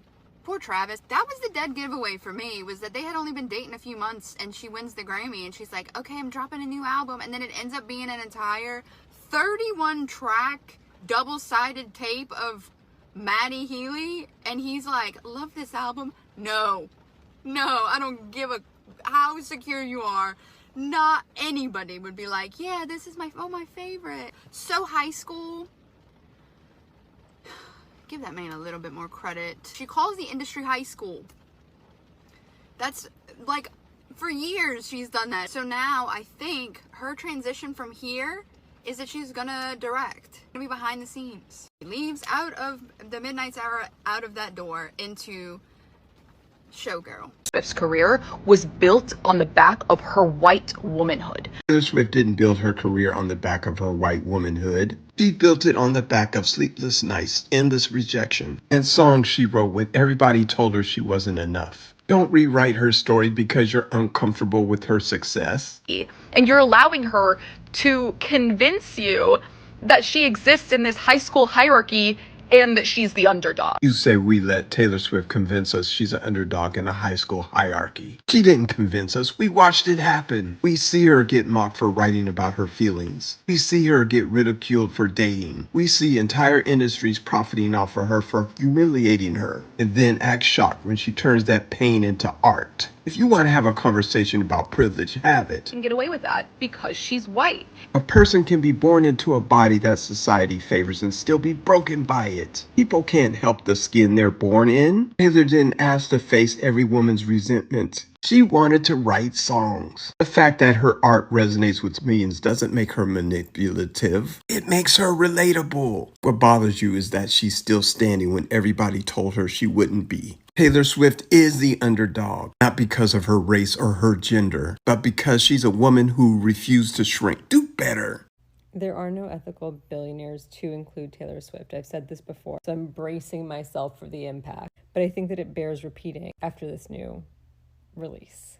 I think that there's never been better evidence that Taylor Swift has had a ghostwriter this whole time, and that something terrible happened to her ghostwriter, because either her ghostwriter is suffering from some neurological condition, or she died, or they just had a falling out. I don't know. Because this is not the first time that Taylor Swift has sang about sex or innuendo regarding sex. Let's just compare the quality, okay? This is from a song called Guilty as Sin. What if he's written mine on my upper thigh, only in my mind? One slip and falling back into the hedge maze. Oh, what a way to die. My bed sheets are ablaze. I've screamed his name, building up like waves, crashing over my grave. Without ever touching his skin, how can I be guilty as sin? What if I roll the stone away? They're gonna crucify me anyway. What if the way you hold me is actually what's holy? Okay? Let's compare that to this innuendo from a song called Wood. Seems to be that you and me, we make our own luck. A bad sign is all good. I ain't got a knock on wood. All of that bitchin', wishing on a falling star, never did me any good. I ain't got a knock on wood. It's you and me forever, dancing in the dark. All over me, it's understood. I ain't got a knock on wood. Forgive me, it sounds cocky. He dickmatized me and opened my eyes. Redwood tree, it ain't hard to see. His love was the key that opened my thighs. Girls, I don't need to catch the bouquet to know hard rock is on its way. And baby, I'll admit, I've been a little superstitious. The curse on me was broken by your magic wand. The only other times I've ever talked about Taylor Swift has been in the context of there are no ethical billionaires, including Taylor Swift, and the games that she plays with her fans, releasing 70,000 versions of the same fucking album, knowing that you guys are going to buy it. And this is also unethical. Having a ghostwriter and pretending that you've been writing these lyrical masterpieces all along. I won't even get into the fact that I don't think that their relationship is real, and I think it's a PR thing. But someone's going to come in here and say, you're just jealous that you don't have a hard rock. I won't even address that, because I keep seeing the Swifties, their defense of her, the ones whose eyes have not been opened by this travesty, is so telling. They are so intellectually stunted that they think that everything that a person says that criticizes someone they like is based in jealousy. Please, grow the fuck up. I beg of you. Anyway, I wasn't gonna say anything about this because it's none of my fucking business. Who gives a shit? But then I heard something that made me just shake my fucking head. Apparently, at some point, Olivia Rodrigo, who is also a singer, gave a little interview and said that she was inspired by Taylor Swift when talking about a specific song.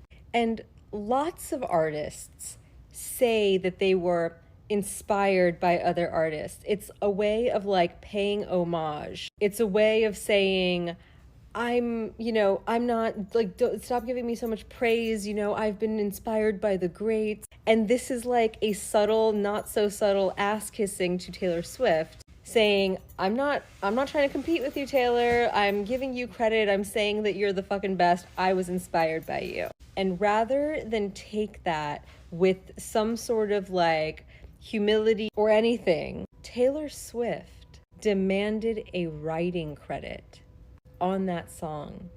She had nothing to do with writing the song, but because Olivia Rodrigo said, I was inspired by Taylor Swift, she demanded and got a writing credit on a song for a girl who at that point she had never even fucking met. So that begs the question, is Taylor Swift giving a writing credit to Sabrina Carpenter? If we're just giving writing credits for inspiration, and before anyone says, She's an ethical billionaire. She gave $100,000 to whoever the fuck on her tour. I am so unbelievably sick of it. So I just did the math, or had AI do the math for me. Her net worth is $2 billion. What is $100,000 to a person worth $2 billion relative to a person who makes $75,000 and $50,000?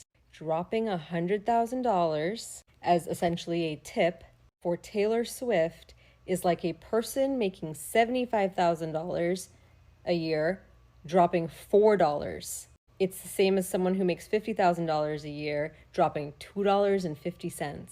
I am certain that no matter what you make, you're tipping your Uber Eats drivers more than that. And comparatively, she dropped less than that, less than what you give your Uber Eats driver. Let's be real, no one's tipping them less than $5, right? She's dropping less than that on the people who made her tour possible. So you can miss me with that. No ethical billionaires. Ghostwriter. Bye. A lot of Swifties are hating on Taylor's new album, and I can explain why. Taylor built her entire audience off breakup songs. Songs about heartbreak, blaming men, and finding herself through pain. So now that she's finally happy in a relationship, there are only two options. Either one, Taylor isn't great at writing songs about being fulfilled, or two, her fan base, who've built their whole identity around blaming and hating men, can't relate to music about happiness. That's why the album feels weird to them. It's the first time her music doesn't feed their narrative of victimhood. Personally, I think The Fate of Ophelia, Opalite, Wishlist, and Cancelled are standouts. And look, I'm a Kanye fan, so I can't say I'm ever gonna vibe too hard with Taylor's music, but I can recognize what's going on here. Oh my god, guys, thank you for the love on my most recent deep dive indie music lore video. I had such a blast making that. To be honest, it's my favorite video I've made to date because I got to educate the masses and turn people on to Sufjan Stevens. That's not the video that this comment will drive you to, but I would suggest seeing that on my page because I really like that video. I feel very proud of it. Anyway, I want to answer this question. Do I think that Taylor partially blames her fans for the end of her relationship with Maddie, and it could be explained why she's been bleeding them dry since? I very much think so. I think that the dissolution of her relationship with Maddie, because of the fans, created, I think, an adversarial relationship between Taylor and her Swifties. And I think ever since then, there's a level of feeling very much trapped by fame that she's been feeling, which is kind of, to be honest, it's relatable, but you don't have to be kind of terrible because of it. I guess I'll give a little bit of the lore, or at least my opinion that I know. Obviously, I know people have said in my comments that Maddie does a lot of social justice related stuff too. He does. But Joe Alwyn and Maddie Healy are very opposite in terms of their kind of character. Maddie Healy thrives on being controversial, being a lightning rod, and being kind of a bad boy. And Joe, I wouldn't call him a goody two shoes or a good boy, but he seems like a very reserved guy who is very sort of principled, as she says in her song, "Your integrity makes me feel small," has a lot of integrity. And I felt, to be honest, I see a lot of Swifties on here really grieving about who she's revealed herself to be in Life of a Showgirl and Tortured Poets.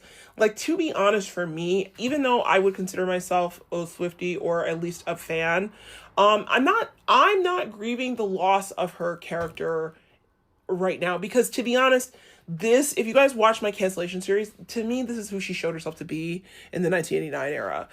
And I thought that what I thought happened is that in being with Joe, he sort of had her look at herself more and provoked, because she went through sort of a dark night of the soul with the cancellation and also with losing her masters, and that sort of in that low place, it provoked some level of self-reflection, and that sort of changed her character and kind of made her a better person, honestly, because sometimes relationships can just do that for you. So I'm not saying I would attribute her whole life to a man. No, I'm not saying that. I'm just saying that sometimes like things happen, circumstances happen, the people you're around, it can really, especially when you're most vulnerable, it can really touch your heart and change you.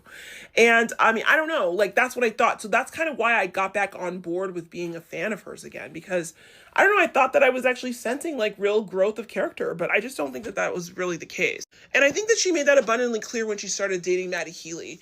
I think Matty Healy was intended to be like a defiance of everything that Joe is. Like, you know, he's a public figure. Well, Joe's a public figure too, but he's kind of low key. He's visible, but he's like a bad boy. He's kind of like controversial. He's irreverent. He's all those things. And also like polarizing to the public.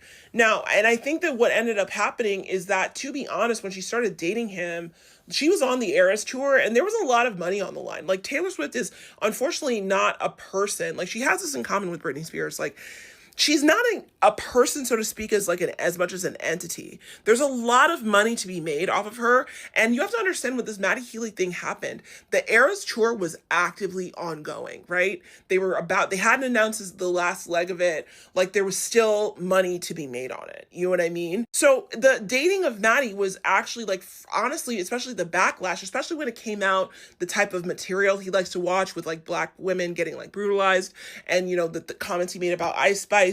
You know what I mean? I think that the teens started working like overtime. I think that's why Ice Spice got tapped for the Carmen music video, which came out like almost concurrently. But I had a feeling that it was like probably in the works, maybe because once they became aware of the situation.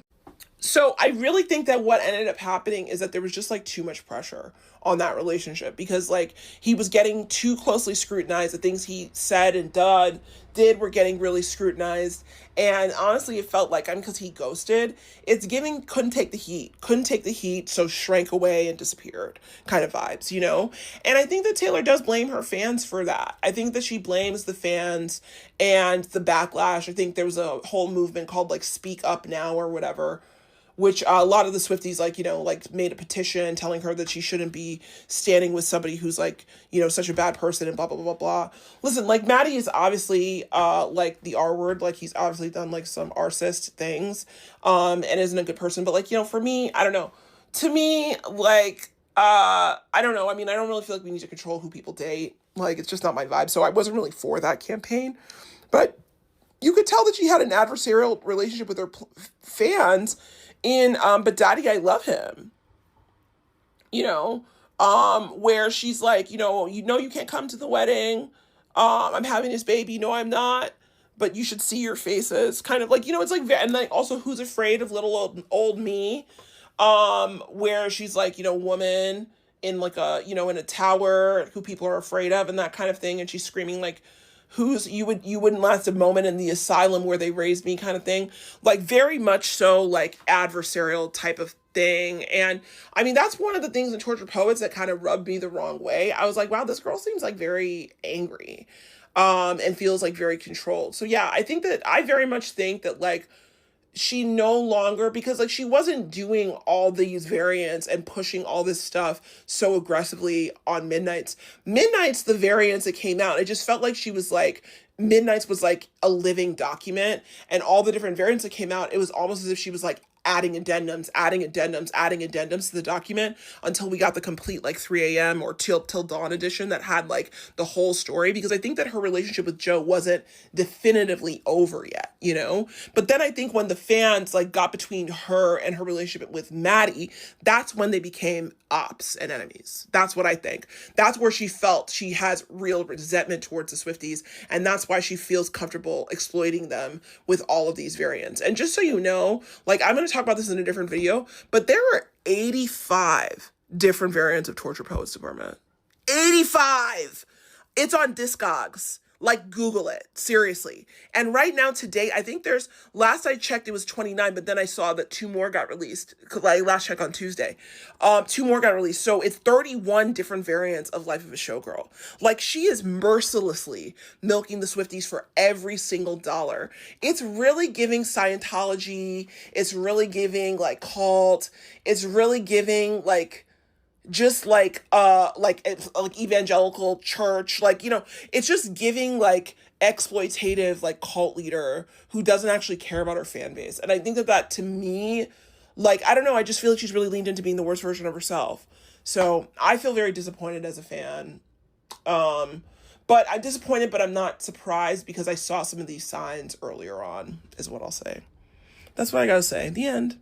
I'm a sucker for a mystery, and I'll dig and dig and dig until I get to the bottom, and right now it's the mystery of Taylor Swift and who the fuck she is. This is what distracts me from the nightmare that is our country right now. I'm not interested in dragging her. I am interested in figuring out who she really is and what has happened here. The first time I became aware of her was when Kanye jumped in front of her and, you know, ruined her award moment. And I was like, oh, that's really sad. That guy's an asshole.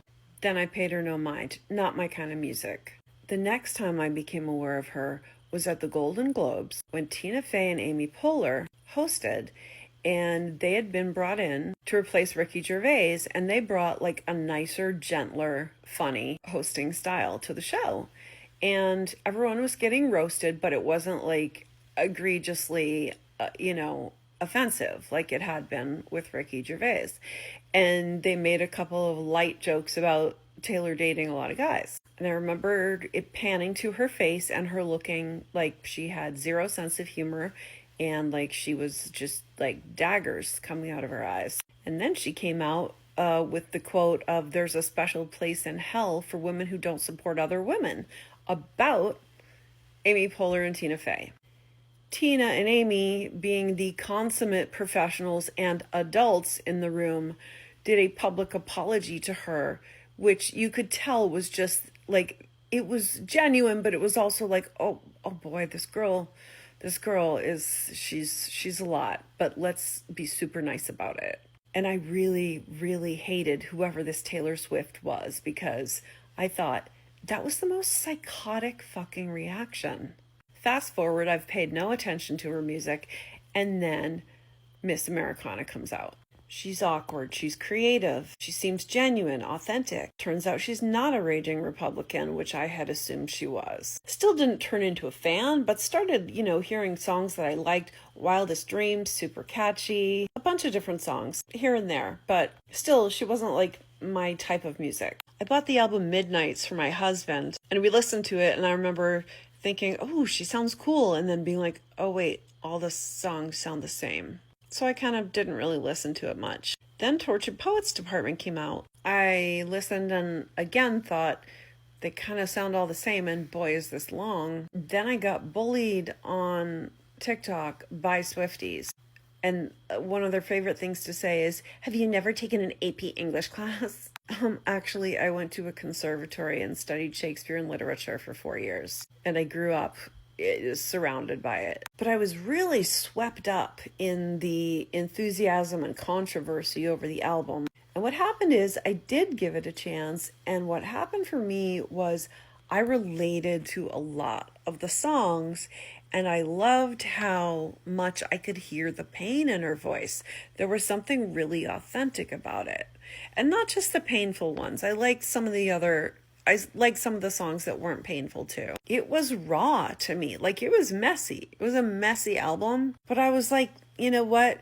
Hamlet is one of my favorite plays, and it's a messy play. It's imperfect. And then I got really sucked in by the story, because she really told a story with Tortured Poets. Like, whatever you think of the album in terms of sonically, or whether it was cohesive enough, or whether it was too rambly or too much like a journal, I was really, really compelled by the story. And I am going to state right now, and I will not accept any counters to this. I'm not even going to call it a theory, because I know in my bones that entire album, except for like So Long London and a couple others maybe I'm not thinking of, is about Matty Healy. Now, I related because sometimes I'm an artist like Taylor, and I have had a history of falling for like the quirky, funny, drug addicted, sort of unattainable, brilliant guy who ends up breaking your heart.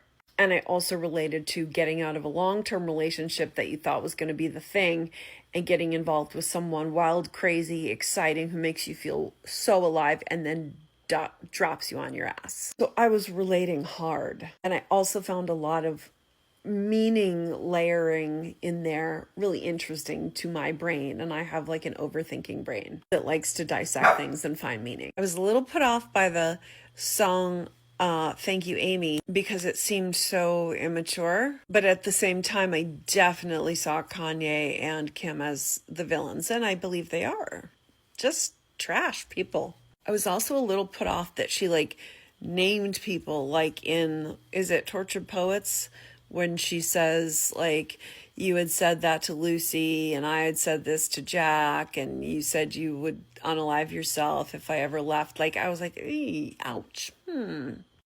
That might not have been a responsible thing to say. But ultimately, the emotion of the whole thing and the compelling story of it all swept me up, and I fell in love with her. And then the Eras tour happened, and there was so much hype about it. And then when she added in the Tortured Poets portion of it, and I loved Who's Afraid of Little Old Me. I know it was over the top and it was sort of like a loud, jarring musical number, but at the same time it just like clicked in to that female rage, for sure, of feeling underestimated or bullied, and those were themes in my life, so I related to the song. And then what happened was Trump got elected and I went a little bit crazy with grief and decided to spend just a ridiculous amount of money to go get resale tickets to see one of her last 3 shows of the entire tour, and I drove all the way to Canada for it. Needless to say,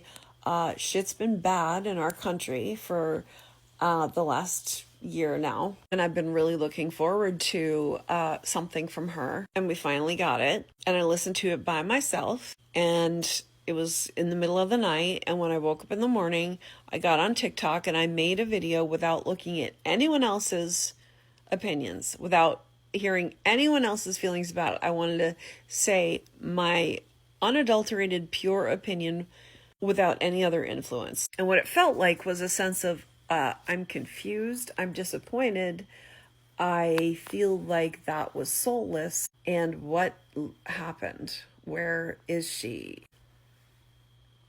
The track, Actually Romantic, is probably the most disturbing to me. And I believe that that is the key, because it brings me back to the Amy Poehler and Tina Fey moment when I first thought to myself, ew, I hate Taylor Swift. Look at her. She's what does she mean there's a special place? That this is like the biggest overreaction I've ever seen from anyone.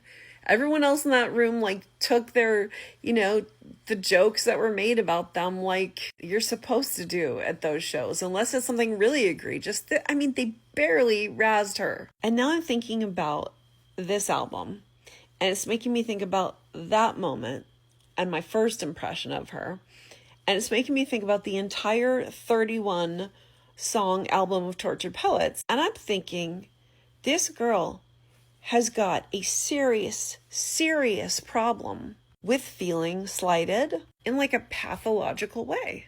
Like, why wouldn't she have written an entire 31 song album about a guy that she wasn't even with for very long? I understand they had like a long, flirtation or connection, or maybe even an affair. I don't know.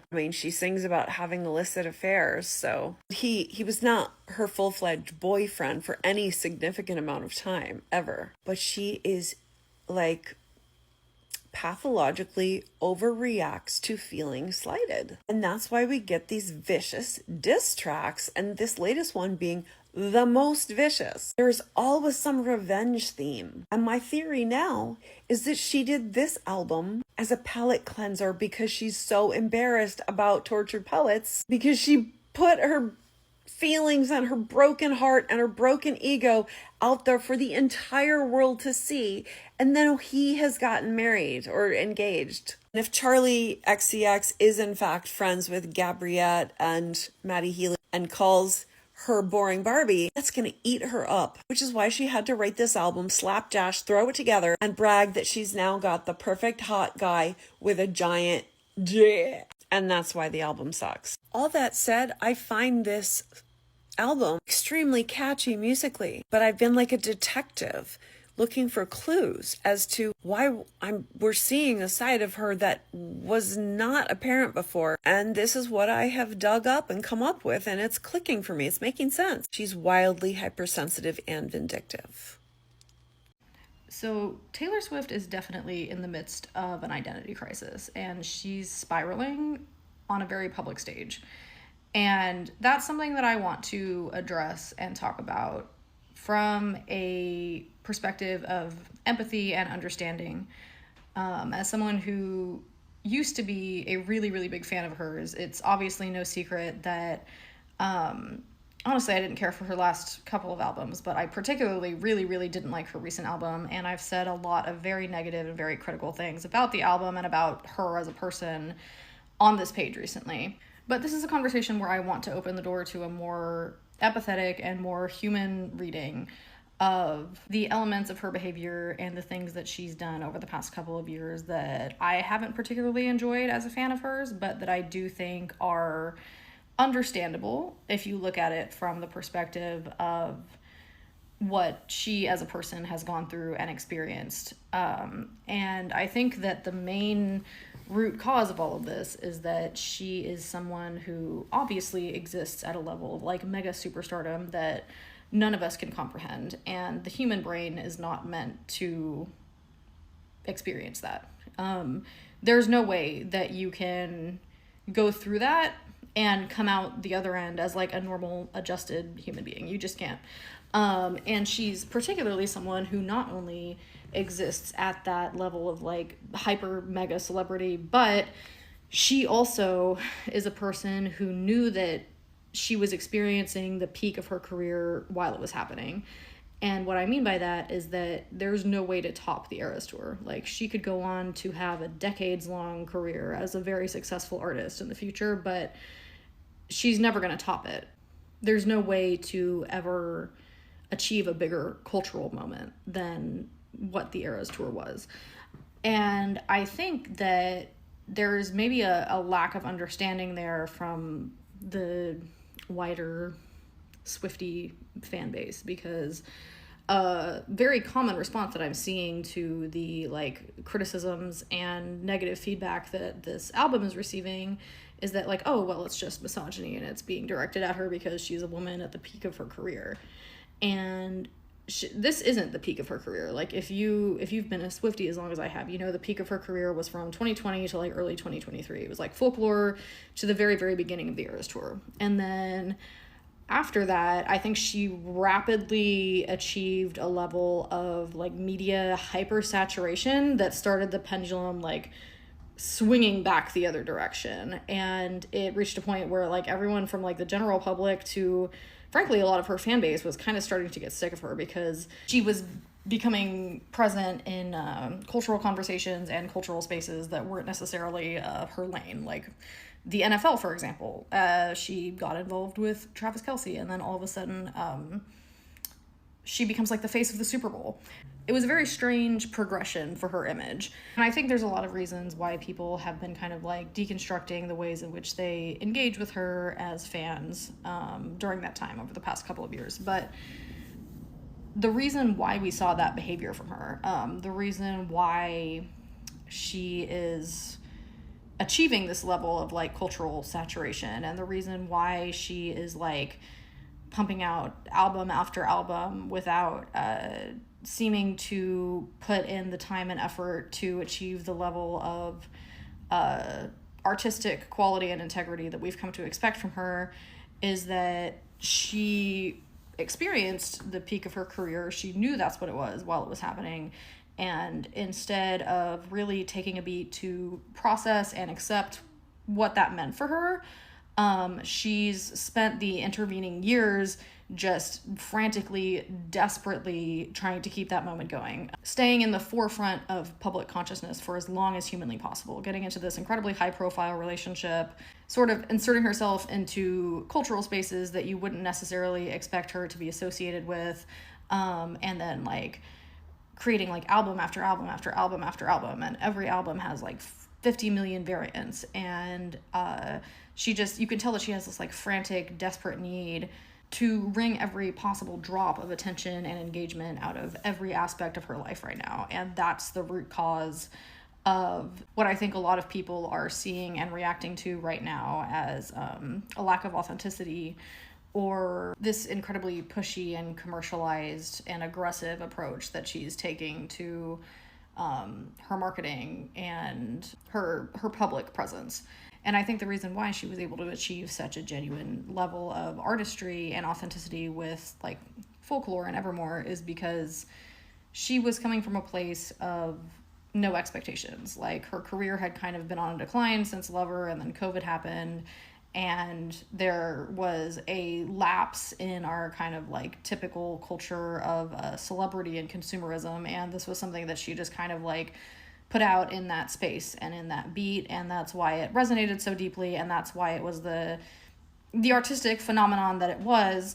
And ever since she kind of experienced that high and that validation, and then kind of rode that success into the like absolute pinnacle of the Eras Tour, she obviously has not had any idea what to do with herself in the come down from that. And that's why I say that she's spiraling so hard, because she obviously doesn't know who she is. She doesn't know what to do with herself.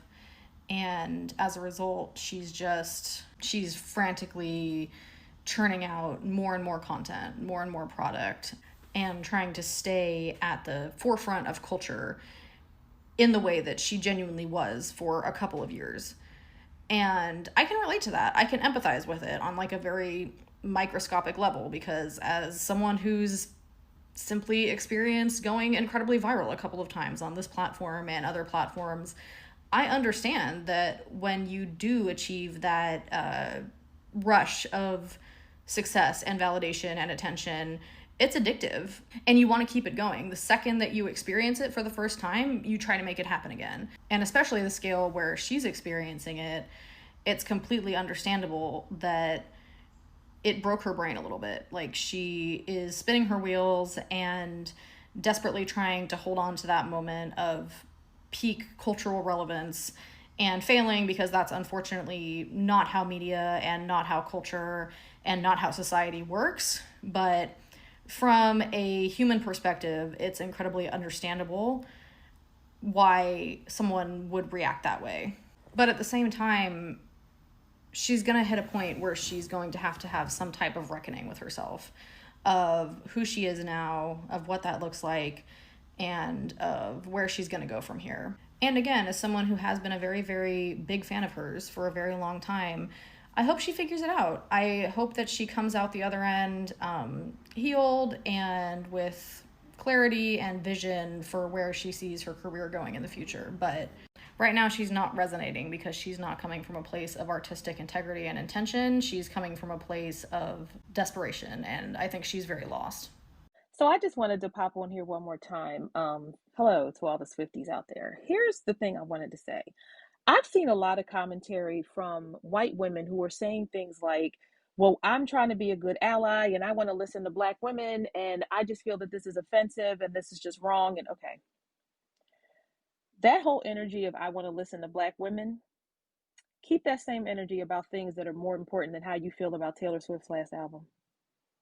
Keep that same energy when Black women are saying things that make you uncomfortable, when Black women are articulating an experience that doesn't align with the one you have.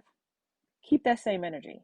Don't just climb on our backs to increase your views and say you're trying to be a good ally and agree with us, because I have not seen a majority of us having any sort of problem with her album. I don't think, for example, that we believe that Taylor wants to live in an all-white neighborhood because she said she wants all her kids to look like him. I don't believe when she's talking about Onyx versus Opalite that she's talking about herself versus his ex. I think she's talking about the darkness, night, versus the light of being in love. If you look at the aesthetics of Tortured Poets Department versus the aesthetics of Showgirl, it's night and day, literally. it's black and white versus an explosion of color. When she's talking an eldest daughter about how she's not a bad bee and this isn't savage, if you listen to the first part of the first verse, she's talking about the fact that she is not a cool person, that she has been afflicted with a terminal uniqueness. She's been dying just trying to stay cool, but she's not. She's a woman who can admit now that she's in love. In that gorgeous bridge on Eldest Daughter, when she's talking about she never thought that she would find this beautiful life.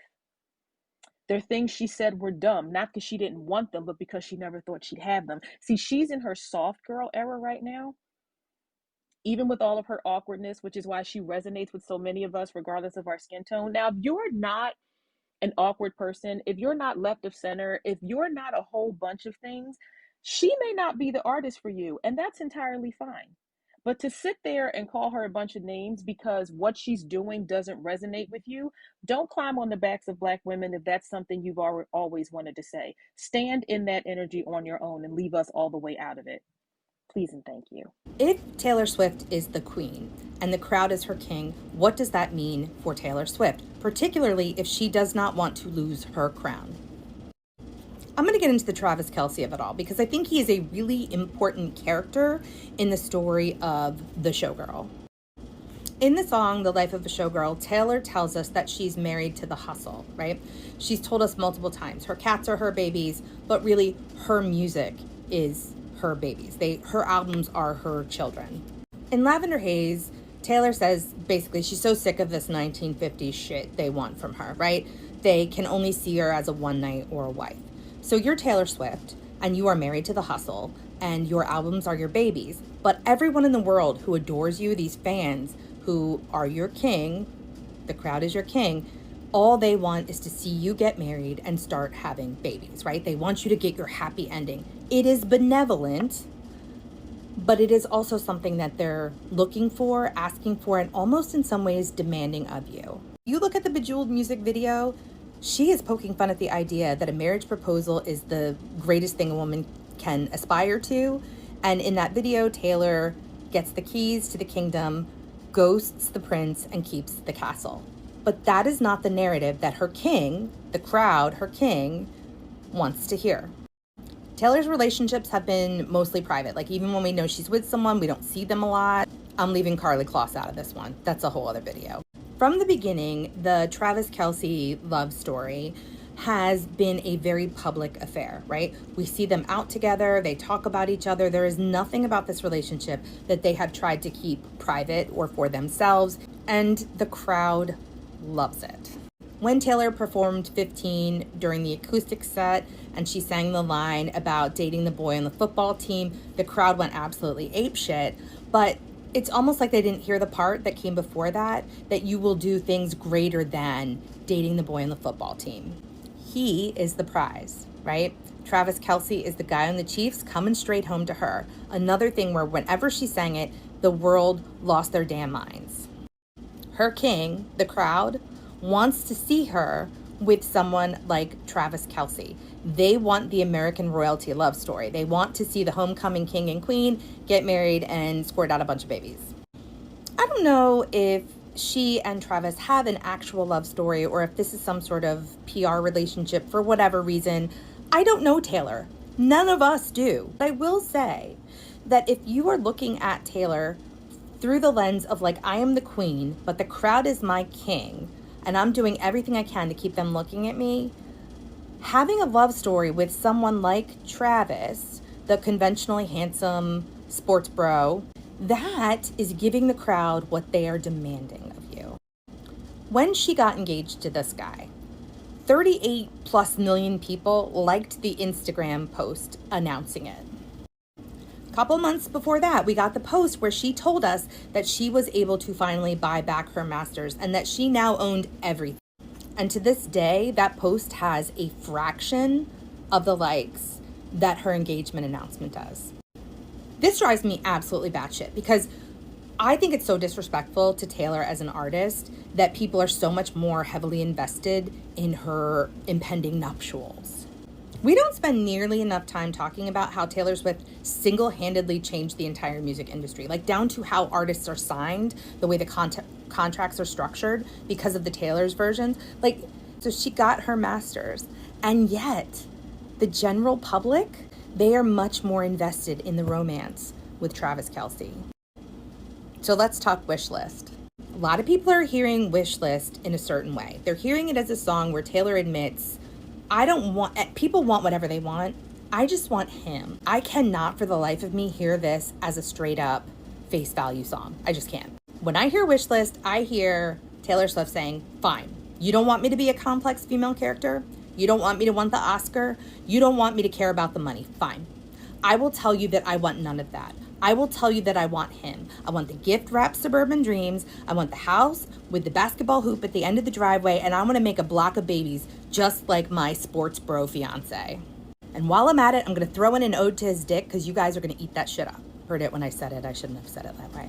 When I hear Wishlist, all I can think of is the fact that the queen who wants to keep her crown is ruled by the crowd that is her king. And if they want her to be coupled up and popping out kids, if they want her to get her happy ending, if they want her to have this American royalty romance story, she's going to give it to them because she wants to keep the crown.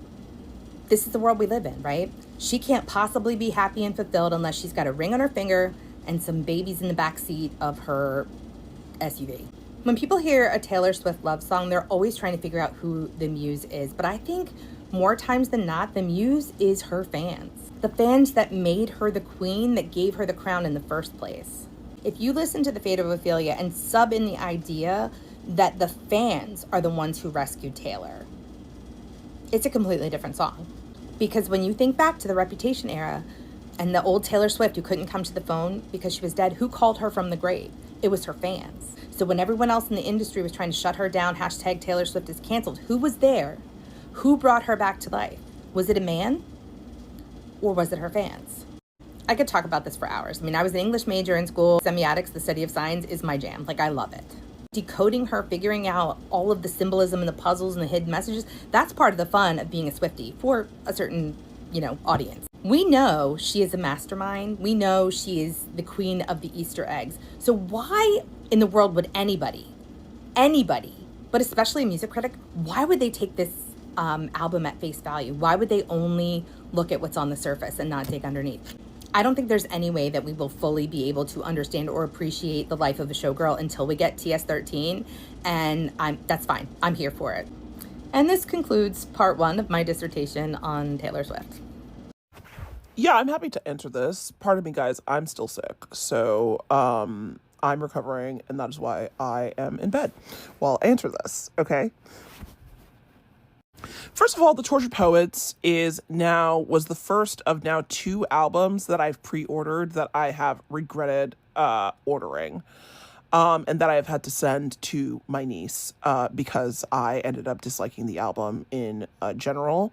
So there's a level of resentment in the fact that the album is something I bought sight unseen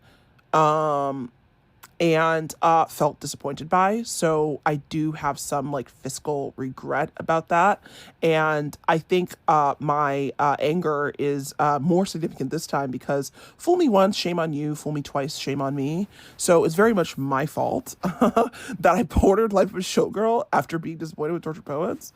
But in any case, that aspect of it, the financial loss aspect of it, does fuel my anger. Second of all, I felt that the album was undisciplined and overly bloated. I forget if that album has 32 or 36 tracks when you include the anthology, but it just felt as if, honestly, word vomit.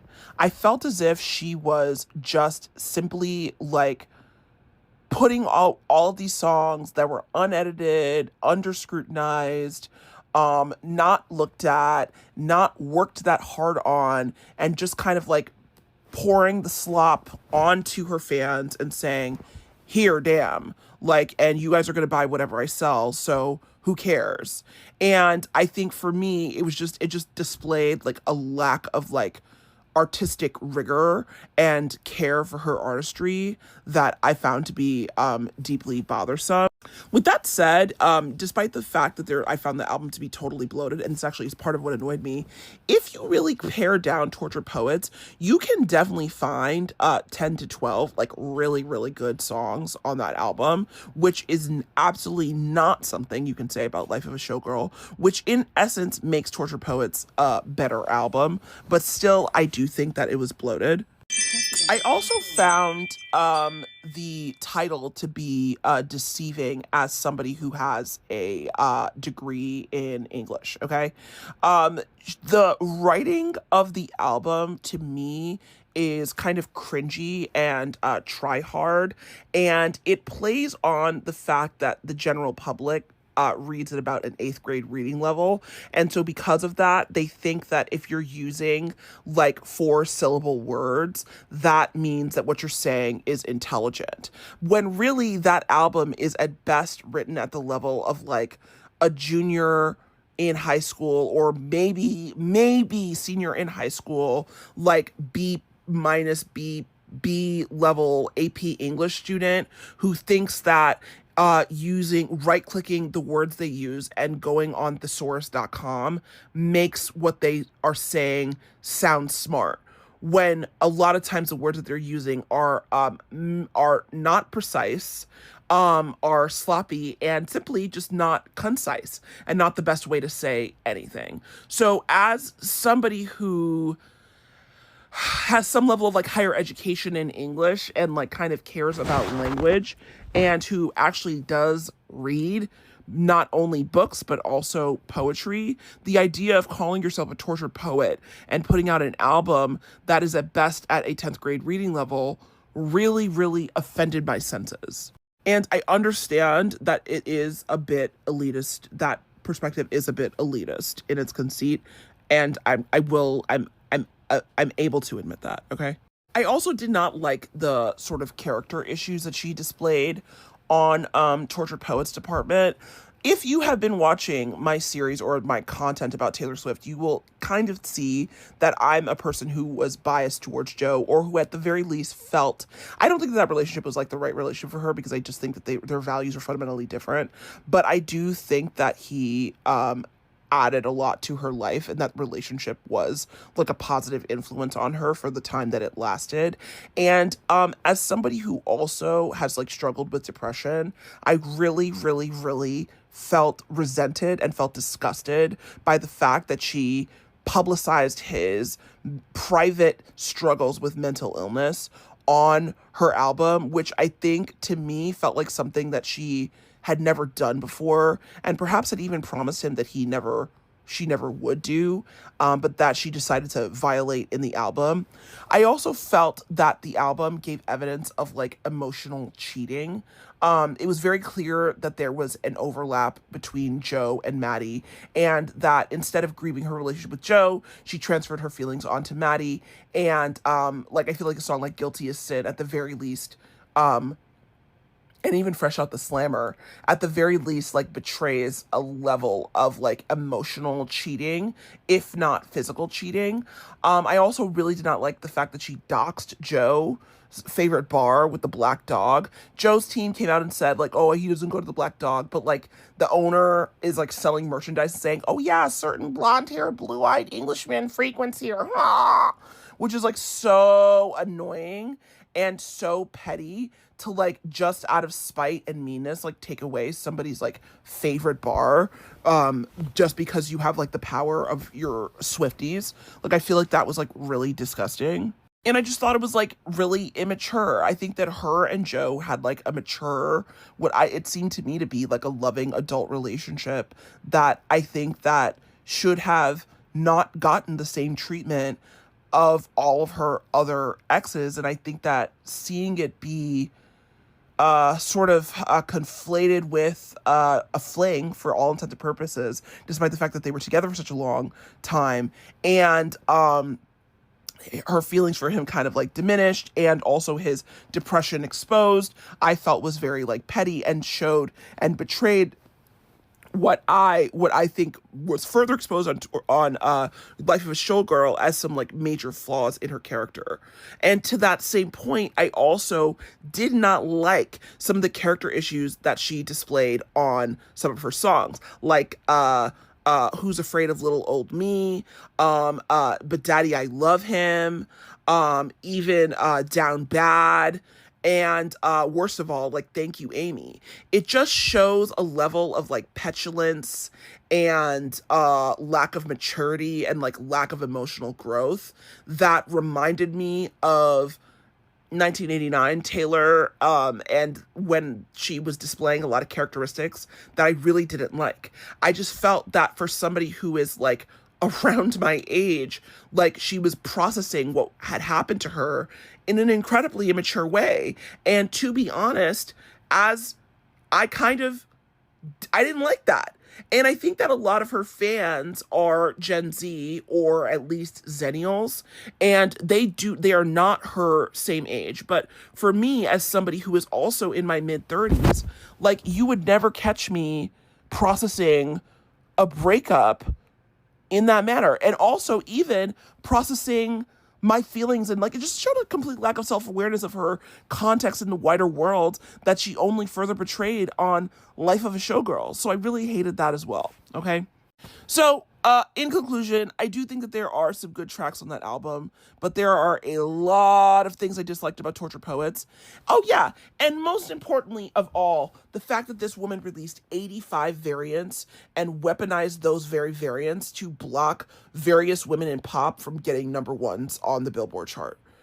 I found that to be like disgusting, petty, vile, underhanded, gross, and capitalistic and exploitative, you know? And I also caught all the like contempt that she had for her fans. Like, you know what I mean? So yeah, this is what I thought of Tortured Poets in conclusion. I really was not a fan of it.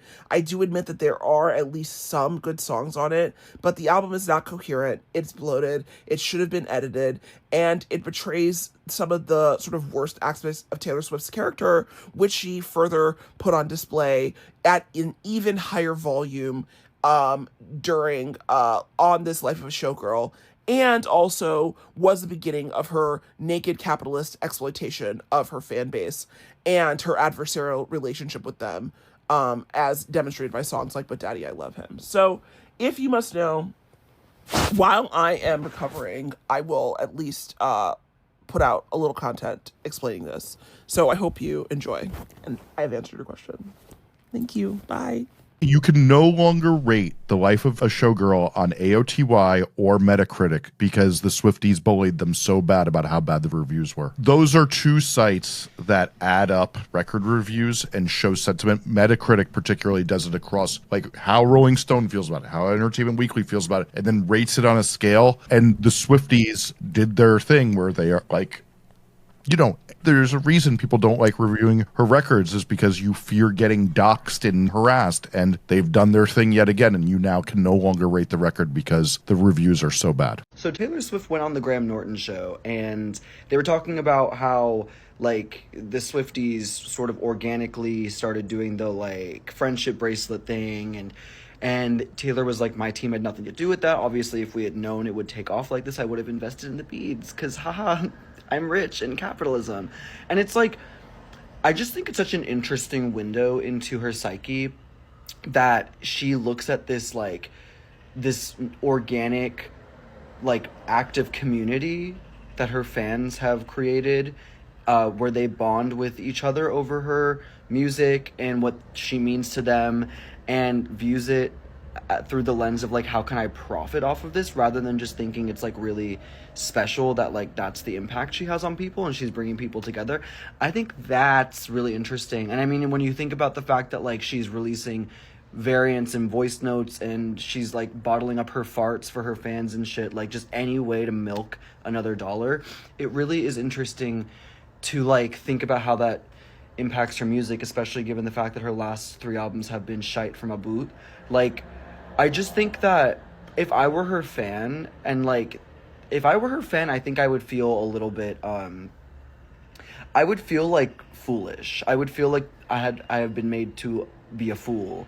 Because, like, it's on the art isn't even matching up to like what she is trying to capitalize off of. Like, she is pushing out slop just to push out slop. I feel like if it was like good music and she was turning out an album a year and it's like, damn, you have just fucking tunes for days, like, I would be like, woohoo, amazing. Like, who's gonna complain that their artist is releasing music? But when it's so clearly the art is taking a hit just because she wants something for people to consume, I just feel like, don't you feel a little bit disappointed that she's cheapening like the music that got you to like her simply because she will never have enough money? And like, also, doesn't she just like want you guys to have something to enjoy without it being like a transactional relationship all the time?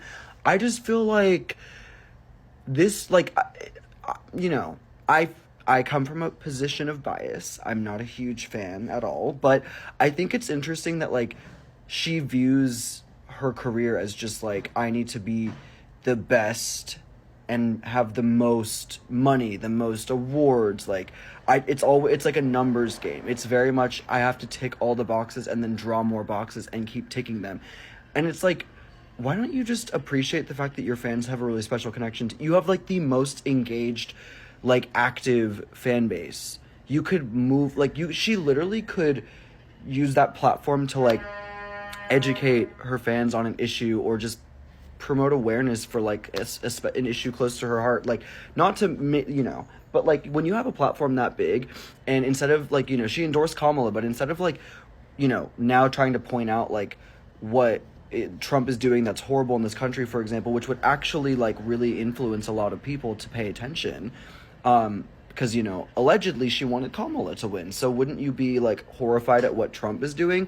And you could use that platform. But the fact that she only sees it as a way to make more money when she has more money than sin, I just feel like I would be offended as a fan. Taylor Swift secretly wrote a diss track towards her fiancé Travis in her newest album, and she is hiding that fact in plain sight. Let me break down why the song Father Figure is actually a threat towards Travis Kelce. A lot of fans think that this song is directed towards a music executive, that it's about regaining her masters back and taking control of her own music. I think that's what Taylor wants people to think. It makes sense, but only up to a certain point. Because there's this line in the song that says, "Who covered up your scandals?" Why would Taylor care to cover up the scandals of some music executive or a record label? Also, why is she referring to the record label as her protecting the family? Let's get into why I think Father Figure is actually about Travis Kelce. When I found you, you were young, wayward, lost in the cold. Pulled up to you in the Jag, turn your rags into gold. Before Taylor met Travis, he was experiencing a period of, and I quote, being damn near dead broke during his NFL rookie year. He was spending an extravagant amount of money on items like expensive sneakers and nightclub bottle service. Eventually, Travis met Taylor, and she was definitely the one who turned his rags into gold. The winding road leads to the chateau. This line is so funny to me because back in May 2024, they were paparazzi'd on vacation at Lake Como in Italy at a fancy chateau hotel having dinner.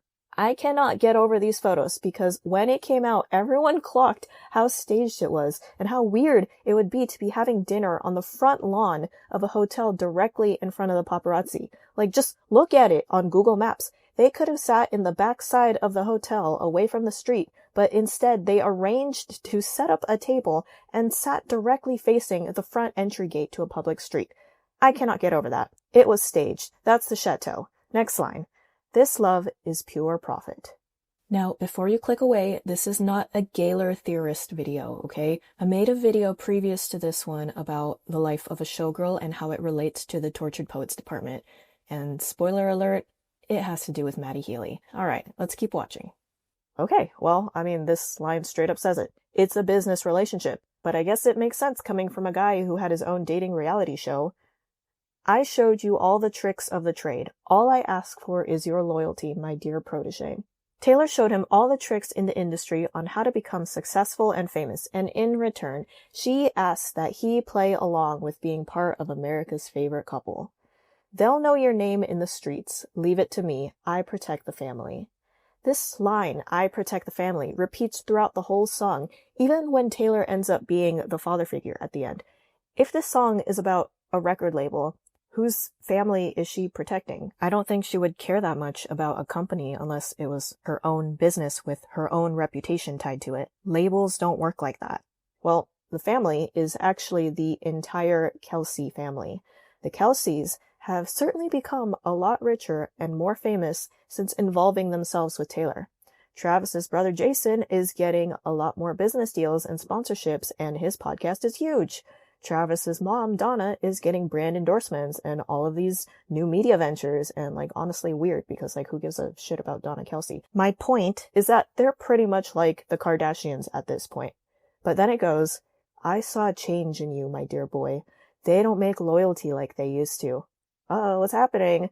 Your thoughtless ambition sparked the ignition on foolish decisions which led to misguided visions that to fulfill your dreams, you had to get rid of me. If this song was really about Scott Borchetta, the head of the record label, why would he want to get rid of her to fulfill his ambitions? Wasn't it Taylor that wanted to get rid of him to gain independence and control of her music? I think at some point Travis probably thought that he didn't need Taylor anymore to be famous. I think that this is referring to the leaked PR document last year that Travis and Taylor were going to break up. Travis's PR firm, Full Scope, is the same PR firm that is owned by a guy called Jack Ketzian, who has admitted in the past to making up PR relationships to boost a lesser-known celebrity's profile. In fact, he co-authored a whole novel on this tactic. Pia Malihi, who is Travis's main PR rep, apparently called up someone at the Daily Mail when this PR document came out, and she screamed at a writer saying, and I quote, "We have been trying to keep stories that this relationship is fake out of the media for a year now, and now this." And then she went on to threaten the Daily Mail that they needed to toe the line, otherwise they would lose some exclusive access to them.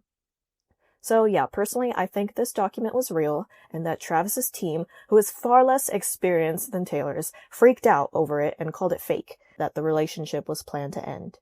But it's not ending, unless Taylor allows it. Whose portrait's on the mantle? Well, Taylor's now engaged to Travis. She is integrated into the Kelsey family photos. She basically made them everything that they are today. They owe it all to her. Who covered up your scandals? May I present Travis's controversial old tweets that, for some reason, never really took off and got him scrutinized and canceled the same way that Maddie Healy did. Also, anytime Travis or Jason are caught doing something no good, like yelling homophobic slurs or going out clubbing with known cheaters, Travis immediately has to jump on a plane to attend the Eras tour so that the focus is on, "Oh my god, did you hear that Travis was at the Eras tour last night? He's such a supportive boyfriend, how cute," instead of whatever the controversy was. Mistake my kindness for weakness and find your card canceled. Taylor knows how much Travis has profited from her. If he steps out of line and breaks the PR image, he will lose all access to money and opportunities that Taylor has given him. I was your father figure. You pulled the wrong trigger. This empire belongs to me. Taylor is in charge, not him. The whole relationship is meticulously planned and arranged by Taylor. Please check out my other video of why I think the promotion for the life of the showgirl is all a show. The Tortured Poets department was the last time we saw the real Taylor, and all she wanted was just to date Maddie Healy in peace. This stuff now with Travis and Taylor, I think they get along on a day-to-day basis. They're probably good buddies, good friends with benefits. All this to say that personally, I've always felt that Travis and Taylor had a very odd transactional relationship.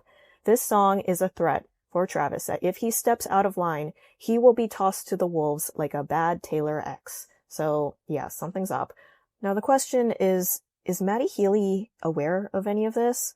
Personally, I think he is, and Taylor and him are communicating on some level. And Denise Welch, who is Maddie's mom, is super messy and has been posting Easter eggs for Showgirl a year in advance. But Maddie is a wishy-washy guy, so we'll just have to wait and see. I feel like Taylor's got something up her sleeve, and the truth will eventually come out. On the theme of what the showgirl is, all of this is part of it. Taylor Swift got called out by Louis Capaldi on the Ed Norton show. Watch this. But it's from an upcoming EP. Yeah, I was told I wasn't allowed to talk about it. Oh. What? By who? What, am I? Fuck it, yeah, it's coming out.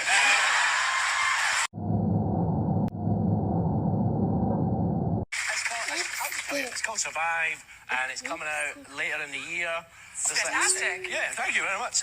Did you see her mouth thank you to the host? Watch it in slow-mo and you will see. Very much. There's two. What a snake. Did you see that? Taylor's team obviously told him that he couldn't talk about his track, in my opinion, allegedly. Wasn't Taylor's reaction a dead giveaway and her voice was so nervous? I don't think she expected to be called out on national TV. And did you see how Graham Norton immediately looked at Taylor Swift when Louis said he wasn't allowed to talk about it? Wow. But it's from an upcoming EP. Yeah, I was told I wasn't allowed to talk about it. Oh. What? By who? What, am I? Fuck it, yeah, it's coming out. She's gonna take into. Oh yeah, it's called Survive, and it's coming out later in the year. Fantastic. Yeah, thank you very much. There's two songs. Singing like a canary. Yeah. Drop a comment. Let me know what you guys think of this one. I studied Taylor Swift in college. I really did. The degree I got is called Entertainment Industry Studies, and it's basically just like it sounds. We studied every single aspect of the entertainment industry: managers, artists, producers, executives, creatives. We studied the music, we studied movies and actors, we studied video games and theme parks and specific musicians. One of the musicians that had the lengthiest piece in one of my courses was Taylor Swift. Taylor Swift and the way she has gotten to be where she is now is absolutely no accident. And it's not just an accident. It is a very specific formula that she has perfected from the start that has launched her to where she is. The theme that Taylor has had throughout her entire career is that she doesn't stick to too many things for too long, right? She doesn't stick to boyfriends for too long, and then if they do something problematic in the future, she can write a song about it. And I'm not saying she did that with everyone or that that was a mean thing to do, but that's an awfully nice scapegoat for someone who's rising in fame very quickly and dating people who are very famous. She's not adhering herself to too many friends publicly, right? She's always been kind of a little bit secretive, a little bit quiet about certain things. She was the simple Nashville girl who picked up a guitar, started singing songs, started pumping out albums like nobody's business. And America loves nothing more than a nice country, southern, white, American, blonde-eyed girl. That's America. That's not even a criticism. This is America. That's what people love. And throughout the years, she got a little bit edgier, right? I followed her on Tumblr, seen her photos on Tumblr, on Instagram, with the stripes and the little shorts and the ballet flats and the bows and everything, right? She was kind of this newer, edgier version, but still so soft, still so accepted by everyone, because it really, in all retrospect, wasn't that edgy at all. She had this ability to remain innocent in just about everything she did. Like, if you look back, Taylor Swift didn't have really any scandals besides in the past couple years when things have elevated to a point that I'll talk about in a minute. She didn't really stick to anything besides the all-American girl singing country songs, being true to her heart. So this went on and it grew, and she was pumping out music like crazy, and she was getting in touch with the right people. She was making the right connections. Y'all know how Taylor has always had little symbols and little keywords and stuff she hides in her music and her songs and in public and in her clothes, her earrings and everything. Like, yes, that's a really cool gimmicky thing, but that just goes to show how much she is thinking behind the scenes. Everything she has been doing for I don't even know how long, all of it is planned. All of it has been planned. Not to say that it's inauthentic, but that's literally how she got to the point where she is today, where she's a billionaire. That is the formula. Everything is planned. Everything is careful. Everything is safe. And then we dabble in the danger and then pull back when it's right before it goes over the edge. So we fast forward to where Taylor is at now. Before she associated herself with Travis Kelce, I think it got to a point where she had been known for so many years for dating around, never really had any serious partners, or none really of note besides in a song maybe. And, in Taylor's case, she's an all-American girl. She has to settle down at some point. She has to get married and have the kids and go to church on Sunday. So she found herself a man, but a man, like a real man for Taylor Swift. And if Taylor Swift is the all-American country girl, we're going to have to find ourselves an all-American country boy, aren't we? But Taylor has all this money. She has all this fame. It's not like she's going to go for someone like, you didn't think she was going to end up with Maddie Healy, did you? And it can't just be any old Joe Schmo, right? Like, he has to be unbelievably rich and he has to have connections, because any partnership at this point has to be an even pair for the two of them to survive. Is there anything America loves more than football? Honestly, probably not. So she went and she found herself a homegrown American football player with so much fucking money. Now, like I said, the connections. Any guy that Taylor would theoretically end up with would have to have mad connections and along with his mad money. And the NFL is tied to everything. And everyone within the NFL is tied to countless billionaires and multimillionaires and just regular millionaires. There is so much money within the NFL. It is absolutely insane. And there are, I honestly don't even know some of the people that are tied to the NFL. Like, there are so many powerful people. I don't think any of us really have any idea who is tied at the root to all these little veins that keep popping out from things as big as American football. So she starts dating Travis Kelce. And I really do hope that they like each other. I'm not trying to bank on the fact that they don't, but I'm not trying to like pull the wool over anyone's eyes. When you're Taylor Swift, like, this is a match.